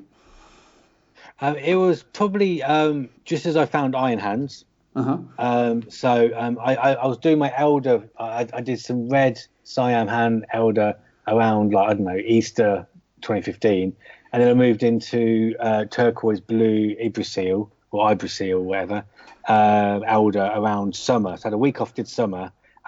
In summer, 2015, and I did my Elder, smashed them out, struggled with the jet bikes, but really proud of them. Did MKA, I found an advert and I went for my birthday. So my birthday's the 29th of August and this was like the week before. Or the week after, I think it was the week before. So it was like a perfect birthday gift. It was £100. So at the time you think, it's a lot of money. But actually it was the best £100, apart from a daylight lamp, best £100 I spent in the hobby. And it blew my mind. And I'm like, oh shit, I've just spent summer doing my Elder. And now I'm at a different level with different knowledge of, techniques and practice will make perfect. So I'm like, so what do I do now? So obviously I pursued my Iron Hands and learned Matt Cain's and Andy Waddell's style of painting and weathering and Matt Cain's or Kano or Coach, as I call him, Iron Hands. And it just went from there. So nearly 2 years later, I'm still painting Iron Hands, still loving it. Yeah, they look awesome. I can see why you want to keep adding to it. And this is going to sound like it's been a bit cheesy, but there's a lot of I've seen quite a lot of Iron Hands on the internet, and you see people with that similar kind of scheme because it's the MKA scheme based on. But I love yours. Yours are my favourite. I think for me it's the light that you've got in there in a very dark scheme. So it's the amount of white as an accent colour you use, and then the very light bases as well. It's almost sort of light grey, alabaster kind of white that you've got on the bases as well, and it just really, really, I don't know if it sort of obviously brings the light into them, but then also makes the darker armour colour stand out. I don't know if that was what you were trying to achieve, but I think for me that's my favourite part of it. I think you've just did the balance between the dark and the lighter colours on there really well, and you've used the bases well to match up maybe where you couldn't put white on the armour. Well, thank you. That's very kind of you. Thank you. I take it as a huge compliment because you're a huge painter yourself, and I've liked your painting so many times, so many years. Do you know what I mean? So thank you so much. Well, it's deserved. Your stuff's better than mine, but your colour scheme's awesome. Sorry, Karen. Oh, it's not. No, no, it's not. Let's agree to disagree. Let's stop the circle jerk because we're too far away for that. We can't reach. So I'll let you answer the question. I suppose it's about light and dark, and you're absolutely right, light placement, because if you think about like a dark surface, if you've got light on a dark surface, naturally that will create darker parts of a dark surface as well as lighter parts of a dark surface. Yeah, that makes sense. That definitely. No, I just think it's you've got obviously used white a lot with your Mechanicum stuff as well, which Tom was talking about earlier, because you've ruined the scheme he wanted to do because he doesn't want to copy it. I know the feeling. I'm about. I haven't. This is something for next show really, but I'm planning a Blood Angels force, and every time I paint something, Miles is going to post something on the internet, and I'm going to look at Miles's Blood Angels and go, "Fucking hell, bastard! It's so much better than mine." Miles is so good though, and I love his style. And he's coming to Gods of War. I'm really lucky to have him along. He's such a good painter. I like Miles' style. I'm a really big fan of his style. I like that. Yeah. I'm probably just going to forfeit every one of my games, so I'm going to sit and talk to Miles for the weekend. yeah, you win. Fuck it, Miles. Yeah. Oh, buddy, do you want a cup of tea again? Yeah, cup of tea. And while we're at it, let's get the paintbrushes out. I'm a big fan of anything. I'm really looking forward to seeing Miles. Yeah, I haven't met him before, but hopefully at some point I will do. I'd love to chat paint with him. But I'm a big fan of anything that's, and I don't dislike heavy metal style painting. I appreciate the skill level of it, but the general studio schemes for 40k and AOS stuff, I appreciate how good it is, but it's not what I'd naturally, it doesn't naturally excite me. I much prefer the heavily weathered stuff, and you do that really well. And I much prefer Miles's kind of almost, you can see the brush strokes in it a bit more. I like that kind of almost like a painting kind of look. And I like some of the stuff we've talked about on the show a little before. I'm a fan of some of the Forge World painting stuff now. I think it's Borgia, isn't it? Borgia Garcia, who seems to do most of their stuff, and I think there's another Spanish guy who I think does some stuff on commission for them sometimes. I follow them on Instagram, but they seem to have changed the style of stuff you see coming out of. I know it's obviously about a Games Workshop, really, even though Forge World is part of it, but it seems to be more of a European style painting, the kind of style painting you might see on some of the busts and some of the competition pieces that you see, rather than that clean thing. And it's really refreshing to see that coming out of GW, which is normally sort of follows that sort of very standardised heavy metal style thing. Obviously, beforehand the heavily weathered stuff, I lost my train of thought there. That Matt did was different, but for me, it's not just the weathering style now. The new painted stuff is very different in the just the way the brush strokes and the colours that are used. And I look at the stuff now, especially the things he's done for Blood Bowl, and you think there's no way he's using GW paints there. There's absolutely no way. I'd love to find out whether he's using the Scale 75 and things like that as well. Not that they'll probably answer. Actually, I think that's the thing. I think it's about being versatile in your style. So, for example, I know where my skills lie. So I'm quite good, I think, at picking, for example, forgiving paint schemes. Uh-huh. Now, that sounds a bit odd, but so if you're able to come up with a scheme that is quite flexible and forgiving, so if you do, I don't know, overspray some ink, well, it'll absorb it like it's weathering. Do you know what I mean? So I'm quite lucky with the scheme I put together for Mechanicum. So the bronze, copper, gold, depending on what light you look at. But if you look at it in another light, it's a bit green. But if you look at another light, it's a bit of red. And it's just all inks. It's just all inks over a metal base coat. So it's about adding texture and density. So you might mix metal and ink together as in a hopper, or you might mix a bit of varnish with something, or a bit of varnish and an ink. It's just playing around with it. And the white is so simple. It's literally white over a gunmetal grey. It's just simple as that. It's two colours. Do you know what I mean? But then it's how you bring it alive, I suppose. It's just all your little hacks that you go to. And Mechanicum is full of hacks. Like the bronze, gold, copper thing, and white is just a massive hack. It's so quick, but weathering takes so long.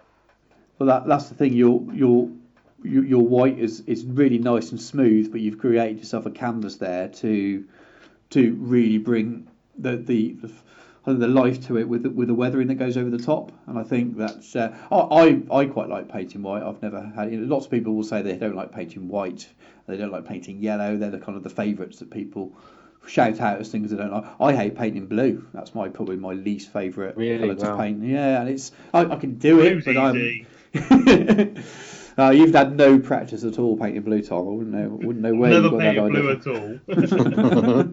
But I can paint blue, but I don't. I probably feel more confident painting whites and lighter colours and things and yellows and things than I do with blue, because I think I think I know where I'm going to go with it, especially with weathering. I can see further ahead, whereas blue might be a bit more experimental. So I'll have to push the boundaries on that and challenge myself. But no, I think you say you sort of pick things that were that are forgiving. I know I do that sometimes. If I can choose what colour I'm painting something, I'll definitely put things I'm confident at, and I know that will work well with the techniques that I use. I'm sure the same for you as well, Tom.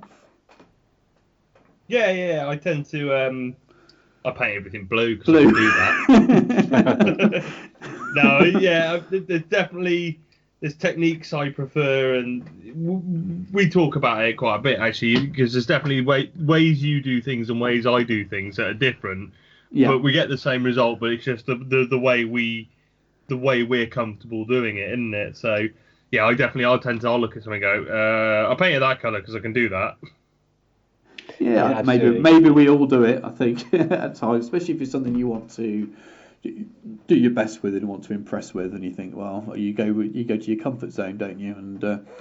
And I suppose with me commission painting, I'm often forced to paint colours and things that I wouldn't normally go to naturally, because it's got to match what your client wants. So I get a lot of practice painting things that I wouldn't do or wouldn't have ever have done if I was just painting for myself. So that helps, I suppose, as well. And then because I paint lots of other systems, I suppose Matt will understand this as well, that I use lots of different mediums. I definitely use the brush a lot more than you do, Tom. That's because you're painting armour so often. You'll use your stuff is heavily laid on with the airbrush more, whereas I naturally use the brush more. Now I'm trying to force myself to use the airbrush more and more to lay down base layers, even on things like 28mm infantry, because it's much quicker. Even if you overspill on the paint a little bit, it's much quicker to get those base levels down, maybe with a highlight on there, and then go in with the brush afterwards, and then touch up the other bits, than it is to kind of go in and paint all of it with a brush, which takes ages, and time is money when you're a commission painter. So it makes it worthwhile. So it's just about sort of constantly changing and adapting to what you need to do. I suppose all your weathering style you like doing works really well for your Second World War stuff as well. I imagine that works. It sort of translates really well to your bolt action stuff. What do you find is different? Absolutely. Yeah. I'm doing I've picked a 1944 winter kind of like winter grenadier mechanized infantry type Russian Battle of the Bulge type theatre of war force. So I was it sounds really like superstar Hollywood rock star, but I was burnt out. And I was like, I can't face plastic. I just can't face plastic. I've done too much resin, and I was very lucky to have got a guy to build my tanks for me. So honestly, I don't have just bowls of blue Skittles and spring water from Scotland in my my dressing room.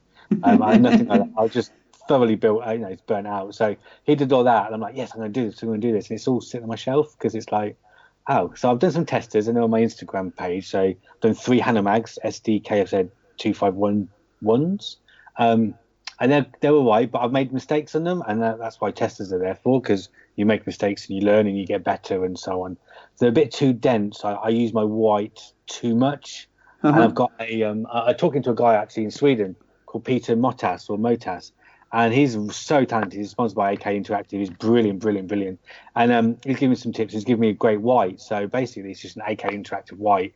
I've not tried it yet, but if you thin it out and you do it like white rain streaks, so imagine you put your white on, because white would have been done in the field with various paints and inks and whatever, and then you just draw your paintbrush down with a bit of white, a bit of water, cleanse it. I've not tried it, but it looks mega. It looks wicked, and I'm going to try that next. So I think that's how it goes. That sounds like a lot. I've not done a winter scheme, and for those, and I'm not massively into. I don't know my World War II history that much. When I did history at uni, I focused on earlier periods than that. But military history wise, I could probably tell you more about Napoleonics, which is I'm not going to paint any of that stuff though. No. That would break me, I think. But I'm looking at you. I found your tanks on sorry, they're not tanks, are they? There you go. I'm showing myself up now. I found them on Instagram. They look awesome though. I imagine making it look like that it's whitewash applied over an already painted tank, and worn away is hard. And I think you've done it well. But Thank yeah, you. Thank you. I think it looks awesome. But I can imagine that's a hard technique. It's different between just sort of doing a bit of chipping fluid and rubbing off a bit of a stripe or sort of an accent colour from a dreadnought or a tank, rather than almost painting a whole model and then covering it all in white and then removing enough of it to make sure it looks like it worn off. So I can imagine it's a scary process. It's really odd. Yeah, it's really odd because you need to weather it off so much. So you take off the numbers and you take off the what's the swastika called? I forget what it's called, but the cross. Yeah, the non-swastika. The non-swastika. Thank you. Yeah. Thank you, sir. That's all right. The swastika. No, that's fine. That's fine. I forget what the actual term's called, but you take it off anyway and let it be seen. We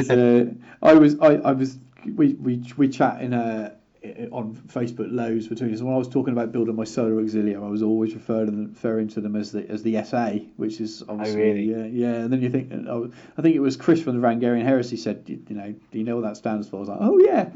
But wait, I won't call them that anymore. And I didn't paint them brown because that would have been really bad. Anyway, we'll move away from dangerous ground. But you have to let us know how that AKO interactive paint works out for you, because it looks. I use chipping fluid and things like that, but I've not really used any of those kind of pre-made AKO interactive sort of weathering paints and fluids and stuff. Oh, really? And I want to try them out, but I tend to do everything with powders and oils, and a lot of those bottles. When I look at them, they say to me, this is something ready-made that I've got a process that I can achieve this using an oil or something. But the bottle should be easier, but I often think, well, is it going to be as good? And I probably just need to buy a batch and actually play around with them at some point. And because it saves me time, especially if it's stuff that's not oil, it's going to be easier and less messy to use in some ways. So we'll have to have a chat about what you use and what you substitute for other techniques and things. I've used some Model Mates stuff. I don't know if you've ever used any Model Mates. Yeah, Model Mates is great. Yeah. I've used their rust, like a yellow rust and aged rust and equivalent. I've got a rust. I've got a mould as well, which is a green one, which I often use on metal. You were talking earlier about putting sort of colours on metals, almost using like filters. I'll dab a bit on and then rub most of it on, just to add different tones and shades to metal. Because if you look at a sheet of iron or something, and there's loads of different colorations and marks and things on it. And I use a mud brown as well, but I don't really ever use it for mud. I tend to put it on and wipe most of it off and use that on metal and stuff. I find it's great, but I don't know how that sort of stuff, how it compares to the AK stuff. Yeah, AKA doesn't. So Model Mates, from memory, I've got a couple of old stuff. They have ball bearings in them, right? To help. They do, yeah, that's right. Yeah, AKA doesn't, and that's fine. AKA is pretty stable, as it were. But I use about 3 different AK interactive things. So my favourite is grime streaks. Uh-huh. My go-to absolute is rust streaks. And there's like a weathering. Is it rainwater for NATO vehicles? Something like that. So basically, rain marks for NATO tanks. Wow. Okay. And it's for lighter tanks because it's NATO, but NATO will have greens and browns. But I always use the heavy chipping fluid from AK Interactive. Yeah, so I've got that. Yeah. It's brilliant, and I use that, and it works every time. I don't touch wood. I think it's ever let me down. No, I've not had any issues with it. I've used, for large areas, I've used hairspray in the past, which does the same thing really. But if you want to use a refined area, definitely the AK stuff is brilliant for that. But I might have to pick up some of that stuff then. Because at the moment, for doing rust streaks and things, I'm likely to use an oil or spot on bits of weathering powder and use white spirit and streak it down with a brush, etc. Which if it's already mixed in a pot and it works well, I probably should buy it because it'd be a lot easier. You still need I use Santadar personally. I don't use white spirit. Okay. I tend to buy the Windsor and Newton artist stuff, so it's not quite as acrid and horrible. But so if you use your Windsor and Newton Santadar, so effectively all you do, and it's my massive hack, all you do is you basically do a spludge of AK Interactive rust streaks, say. Yeah. And then you can either leave it 2 seconds by the time you've wiped your brush, or you've got a second brush in your hand, whatever you want to do, or you can leave it a minute and it gives you different density and texture. Then use your Sansadar or your turpentine or your Tine or your whatever, and then you just drag it down. And I used, like I say, Sansadar instead, and it gives you wonderful streaks, really, really good streaks. It's my go-to. I'm going to give it a go. It's basically sounds like what I do with oil now, but with something that's sort of ready mixed, and I don't have to get out. I tend to use a slightly thicker oil wash, dot it on, and then do what you've described, really. So I think I might have to purchase some and play around. I think it depends I think it's the nature of what you want it for, because if you're doing pin washing, then absolutely I'd use burnt umber. That would be my go-to. So I did some custodies in a really distressed, washed out metal. So it's like a decayed metal. So it's almost like metal turned inside out. And that sounds odd, but there was no shiny. It was matte and so on. And I used a burnt umber to pin wash it. But my normal go-to rust will be the AK Interactive Rust Streaks with Sansadar, and then I've got a rust into AK Interactive Rust Effect Color Modulation Kit as well. So it's got 6 different colors of rust, and I use that. So you build your light, then your mid light, and then your dark right at the top. So it gives it an aged. It's just another dimension to it. So it's not so flat, because all my colors are 2 colors or 3 colors at most. Okay, I like anything that's pre-mixed and kind of I can use as a system. I like. Before I got into Scale 75, I used to do a lot of like foundry paints with triads and things, especially for sort of painting large amount of things. It's nice when you can just go to the pots and that one works with that one, that works with that one. Yes. Whereas with oils, you tend to be mixing stuff. I've got lots of stuff, pre-mixed up now in little pots that I use. Wow. But it sounds interesting. I might have to go and spend some money on a few pots and play around with it, because it's definitely my favourite part of painting heresy stuff anyway, is painting tanks and getting to that stage where you've done all your airbrush work, you've got it all laid down, and you can really start playing around with building up textures on the metals and on the weathering and things. And it's definitely give it a go. Cool. So what's your favourite model you've painted then? What's the thing you're most proud of? Wow, that's a really hard question. So I've got my Warhound Titan, Iron Hands Warhound Titan, but I did it in house Ataurus. They're a red and white coloured house, Legio Titanica house that marched with them during Savannah and Heresy. But I did a black carapace, with my green and purple carapace with a little bit of white and red, because too much white and red can look like a candy cane, personally. So that was, and I've tried some weathering and powders and bringing it all together. So I'm really proud of that. My Leviathans have come out really well, and I managed to win a really fortunate, really lucky to have won a Golden Demon finalist pin for them at the February Horus Heresy Weekender. I'm sure you weren't lucky to get that pin. They were. I was very lucky. I was very humbled. I couldn't believe it. I was like, you what? I had Lance and Charles from Escalation Painting. Matt, you think? I'm like, no, don't wind me up, because I'm just going to cry. Really don't, do you know what I mean? Because I was like so nervous. And I was really lucky to have walked away with a pin for my Leviathan. So really lucky for that. But I think my best probably is my Mechanicum, to be fair. The good old bronze, copper, gold, whatever you want to call it, and white. And again, I was very lucky at the Warhammer February Weekender to come away with 2 more pins for a Voltrax and some Castellax, the unit for troops Castellax. So I entered 3 things and I came away with 3 pins. I couldn't believe it. I was just, I was so bowled over. I just couldn't believe it. I don't think I processed it. I was like, oh my gosh, really? Oh my gosh. Well, I'm looking at it, and I'm not surprised at all, to be honest with you. I think I'd be surprised if you didn't. And I know Tom and I haven't not entered Golden Demon yet, and we're going to have a go at. We've entered a couple of things at Warhammer Fest at the end of this month, and we don't know what to expect. I remember watching people coming away from Warhammer Fest last year. That I follow on Twitter from all different systems, from AOS and things, and then with pins and posting up pictures of their stuff and thinking that's really good, but I think I feel like there was a point in entering Golden Demon for the first time, because I've never entered because I think, well, there's never going to place, and I probably will never place. But with people coming away with pins, and you think, you know what, with a bit of hard work, I might be able to achieve that one day. I think that I'm glad they give out pins, and I didn't really realise. I don't know why I didn't realise till last year, but I didn't realise that they did give out finalist pins to people, and I think it's a really good way of encouraging people that don't fall within that top three in each category. And it's, you can tell by how happy you are with them that it's clearly a really good thing they do. So I'm not sure I'll get one this year, but having some fun prepping for it anyway. Just didn't really leave myself enough time. Are you going to Warhammer Fest this year? I am. I was going to play in the Heresy GT. I'm going to take Mechanicum, but unfortunately, just other things are going away. Life.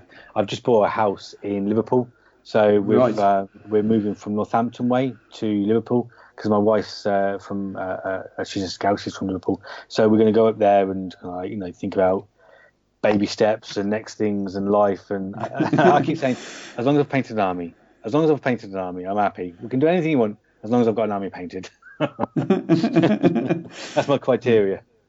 So. Yeah, well, it's if you life gets busier once you start buying houses and settling down and getting married and things like that. Absolutely. I've done it all in the last few years myself, and it's definitely gets a little bit harder to find hobby time, but it's all good. Absolutely. So have you prepped anything? Are you going to take anything to Golden Demon this, or is it a secret? I don't want to. If you've got a secret project planned or something, I know a lot of painters don't like to announce what they're doing until closer to the event, but so have you got anything planned?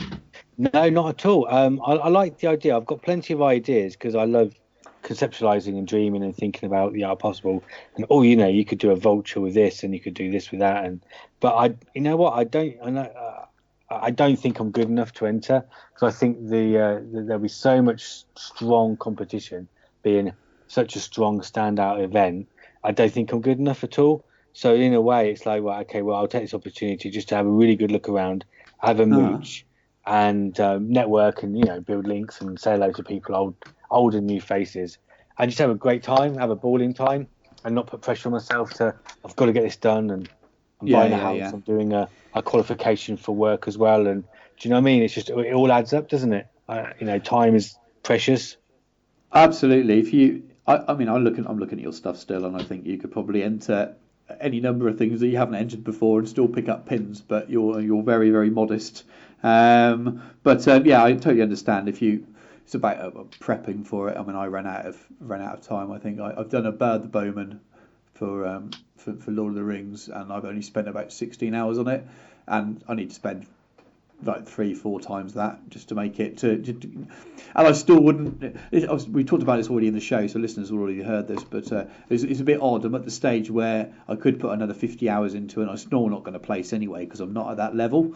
So I kind of made myself feel a little bit better, but I didn't spend the time I wanted to on it. So it's just it's a character standard, a decent character standard piece that I would charge a client for. It's on a little mini plinth thing. So I've had some fun doing it, but I'm a bit disappointed that I didn't start it months ago. And then my second piece is still sitting on corks and not even started yet, but I'm still going to try and get it done, just so that I've got a second piece to do, and that's going to be an Ogryn fighting the dying Marine off Corax's base, of display base. But whether that actually happens or not, we'll see. I'm off to France next week for a holiday, and when I come back, I've got a lot to do before the end of the month. So before we let you go, have you got? Is there one sort of tip you would give to any sort of budding new painters out there that are thinking of kind of pushing their painting on? Have you got anything that stands out to you that you think is the best thing you could do to sort of improve your painting? Oh wow! Put you on the spot. Wow, that's a huge question. So probably keep going. I know that sounds cliche, but have a go. Put yourself out there. You don't get better by not having a go. You only get better by making mistakes, finding out people. Be bold and connect with people. So if you see a painter online, message him, because I bet him or her, because 9 times out of 10 they would probably be quite proud that A, you've approached them, B, you want to know more about them and their style and what makes them tick, and hopefully they'll share with you, because I think there's enough room in the hobby for everyone. Don't be scared of failing, because there's no fail because you'll just get better. Do you know what I mean? Yeah, I totally agree, Matt. It's you should just keep plugging on and trying and definitely ask for advice for people.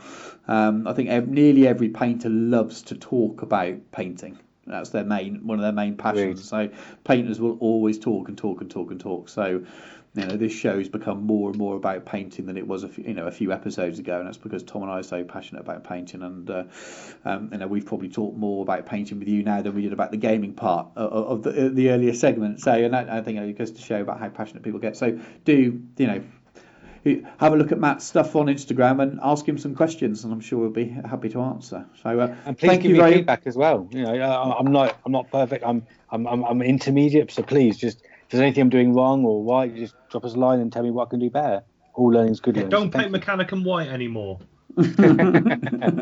White is so easy, dude. It's literally just white over gunmetal grey. Tamiya white. It's so easy. Yeah, I know. It's just that thing, when you get something in your mind and you go, yeah, I reckon that's going to be really cool. And I actually sat there and thought, wonder why nobody's done this before. It must be really easy and good. And then you pop up and you're like, oh yeah, Matt's doing it. Yeah, it looks fucking good, doesn't it?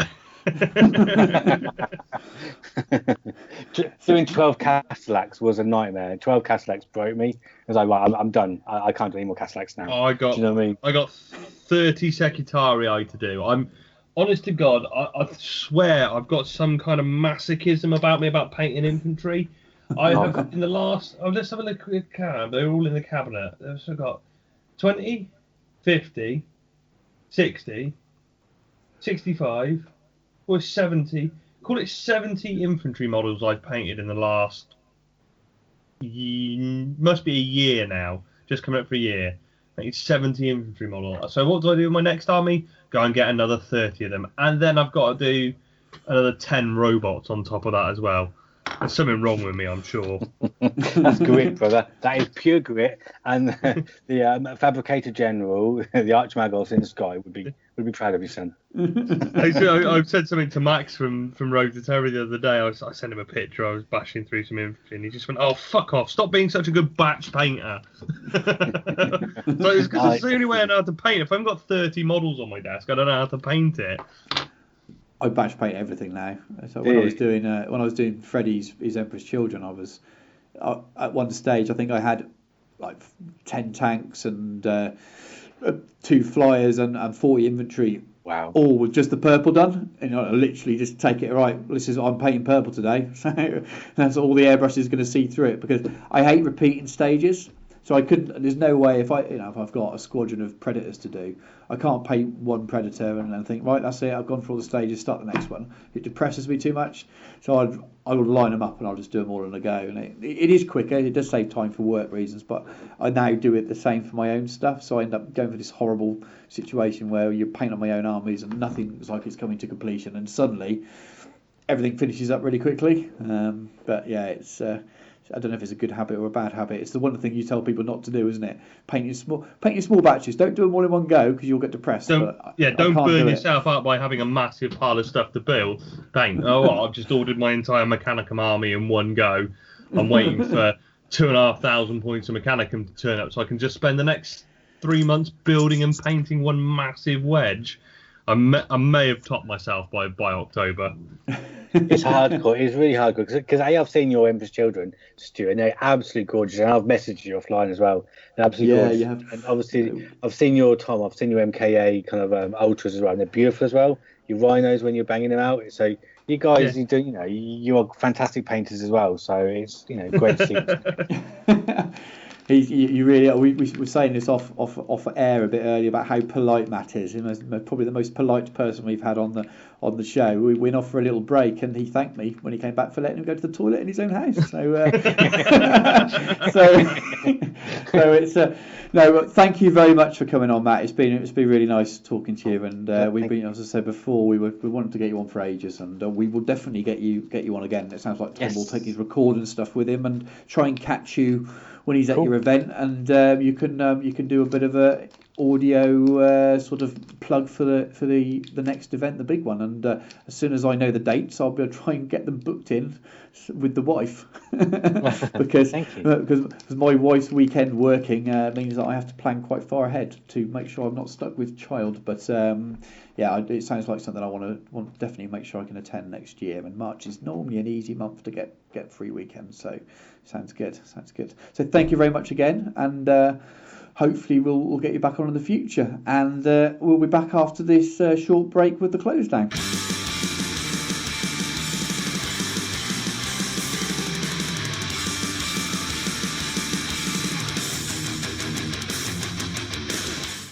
Welcome back to the wrap up then. Quick couple of shout outs and shit to finish off with. As always, guys, if you want to get us to shout stuff out, anything you want mentioned at the end, whether it's events or clubs or dudes looking for dudes, just shoot us an email, send us a message on Facebook. Facebook's quite a good way of getting hold of me and Stu. We tend to be on that quite a bit.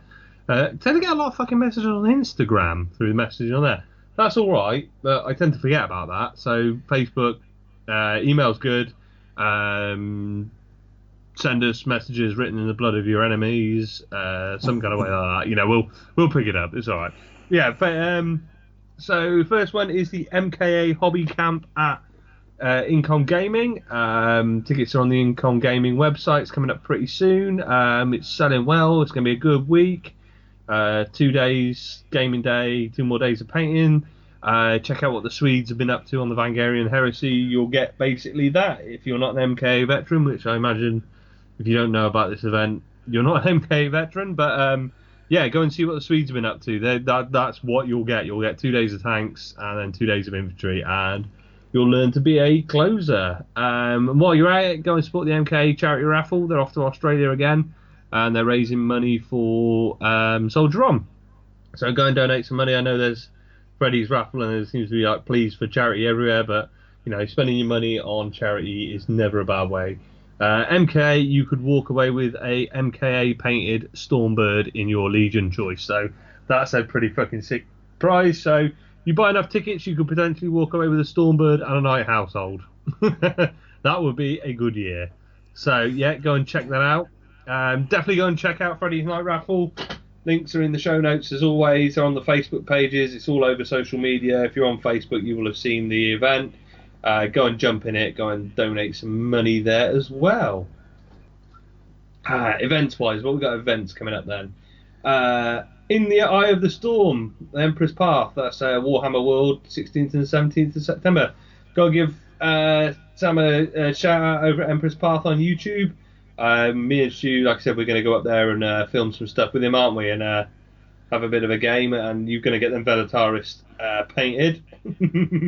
We're not going up there though on the 6th. We're not going up on the 16th and 17th though. Oh no, we're going up for some other point, aren't we? So the event's the 16th. Isn't he coming to us? Oh, fuck knows. I can't remember. Whatever we arrange. This is the late at night. Tom's had too many beers kicking in. It's not as bad as it normally is, but as far as I'm aware, he's coming in about a month's time, isn't he? Isn't he coming to Cheltenham? But anyway, you're my PA, Stu. You organise my events. So yeah, we'll have to have a joint calendar, and I'll put you. Do you know what? I've got a joint calendar with my wife, and I need a joint calendar with you now. What's that to say about this relationship? But yeah, go and check out the Emperor's Path and go and have a look at his event, Warhammer World, 16th, 17th September. It's just is that the weekend before Tarsus or the weekend? 2 weekends before. 2 weekends before, yeah. 2 weekends before, yeah. So unfortunately, I'm not going to get my holiday pass stamp for that because I'm probably going to be up to my eyeballs in Tarsus at that point. But yeah, that'll be good. We've also got the Scribes of War Club, their Victory is Vengeance campaign. Now, that's not easy to fucking say in the best of time, let alone I've had a beer. 29th of May, 15 quid gets you lunch. It's the Victory is Vengeance campaign from book 3? I think it's book 3. It's basically, it's kind of Heresy Shadow Wars. It's a similar sort of idea, you know, small skirmish models, campaign system, running around, shooting people. I played some Victory is Vengeance. I played a modified version for 40k. Which was good fun. I haven't actually played it in the Heresy setting yet, but it should be good fun. There's an event on Facebook. Go and find that, or email Chris Gibson36 at hotmail.com. I think the links are in the show note for this. The links will be in the show note for this by the end of it. By the end of it, I'll make sure they're in there. Yeah, go and check that out. And yeah, I think that's it. Anything else you wanted to shout out, Stu? No, I don't think it is. I think we've got through most of the up-and-coming events that people have asked us to give a shout out. Or as always, head over to, if you're UK-based or planning on visiting the UK, head over to the UK Horus Heresy events page, and there'll be a lot of events up there for guys go check that out. that don't listen to us and haven't asked us to give them a shout out, etc. There's loads of stuff going on there at the moment, and the more that gets used, it'd be nice to turn that into the first place to go. It makes it a lot easier for everyone to know where to look. I've seen it work for other systems really well in the past, so use it. Make sure that if you're running an event that you get your event up in there. But other than that, no, I think we've baffled on for long enough as usual. Awesome, yeah. If you are running low on podcasts to listen to because you need more heresy in life, check out our colleagues and the other 30k International Horus Heresy podcast conspiracy links in the show notes, all that kind of usual jazz. I've updated it all. I said I would on the last show, and I've updated it all as far as I'm aware. If there's anything missing from there, let me know. But I think it's all of the heresy casts that we know of. I'm not. It's got to the stage now where there's a couple I haven't listened to because it's getting that big, that list now. So fair play if you do listen to them all. But we'll keep updating the list so that we're spreading the love, so to speak. But no, have you got anything else, Tom, before you send us out with your music choice for this episode? No, I don't think so. I think we'll leave you. Bring back #Heresy Rave Party. So we're going to roll out with some 90s rave for Michael over at the Eye of Horus. I know he doesn't listen properly. Tim will tell him that I played him a song. So I'll play you out with some 90s good old fashioned Euro rave, and we'll catch up with you soon.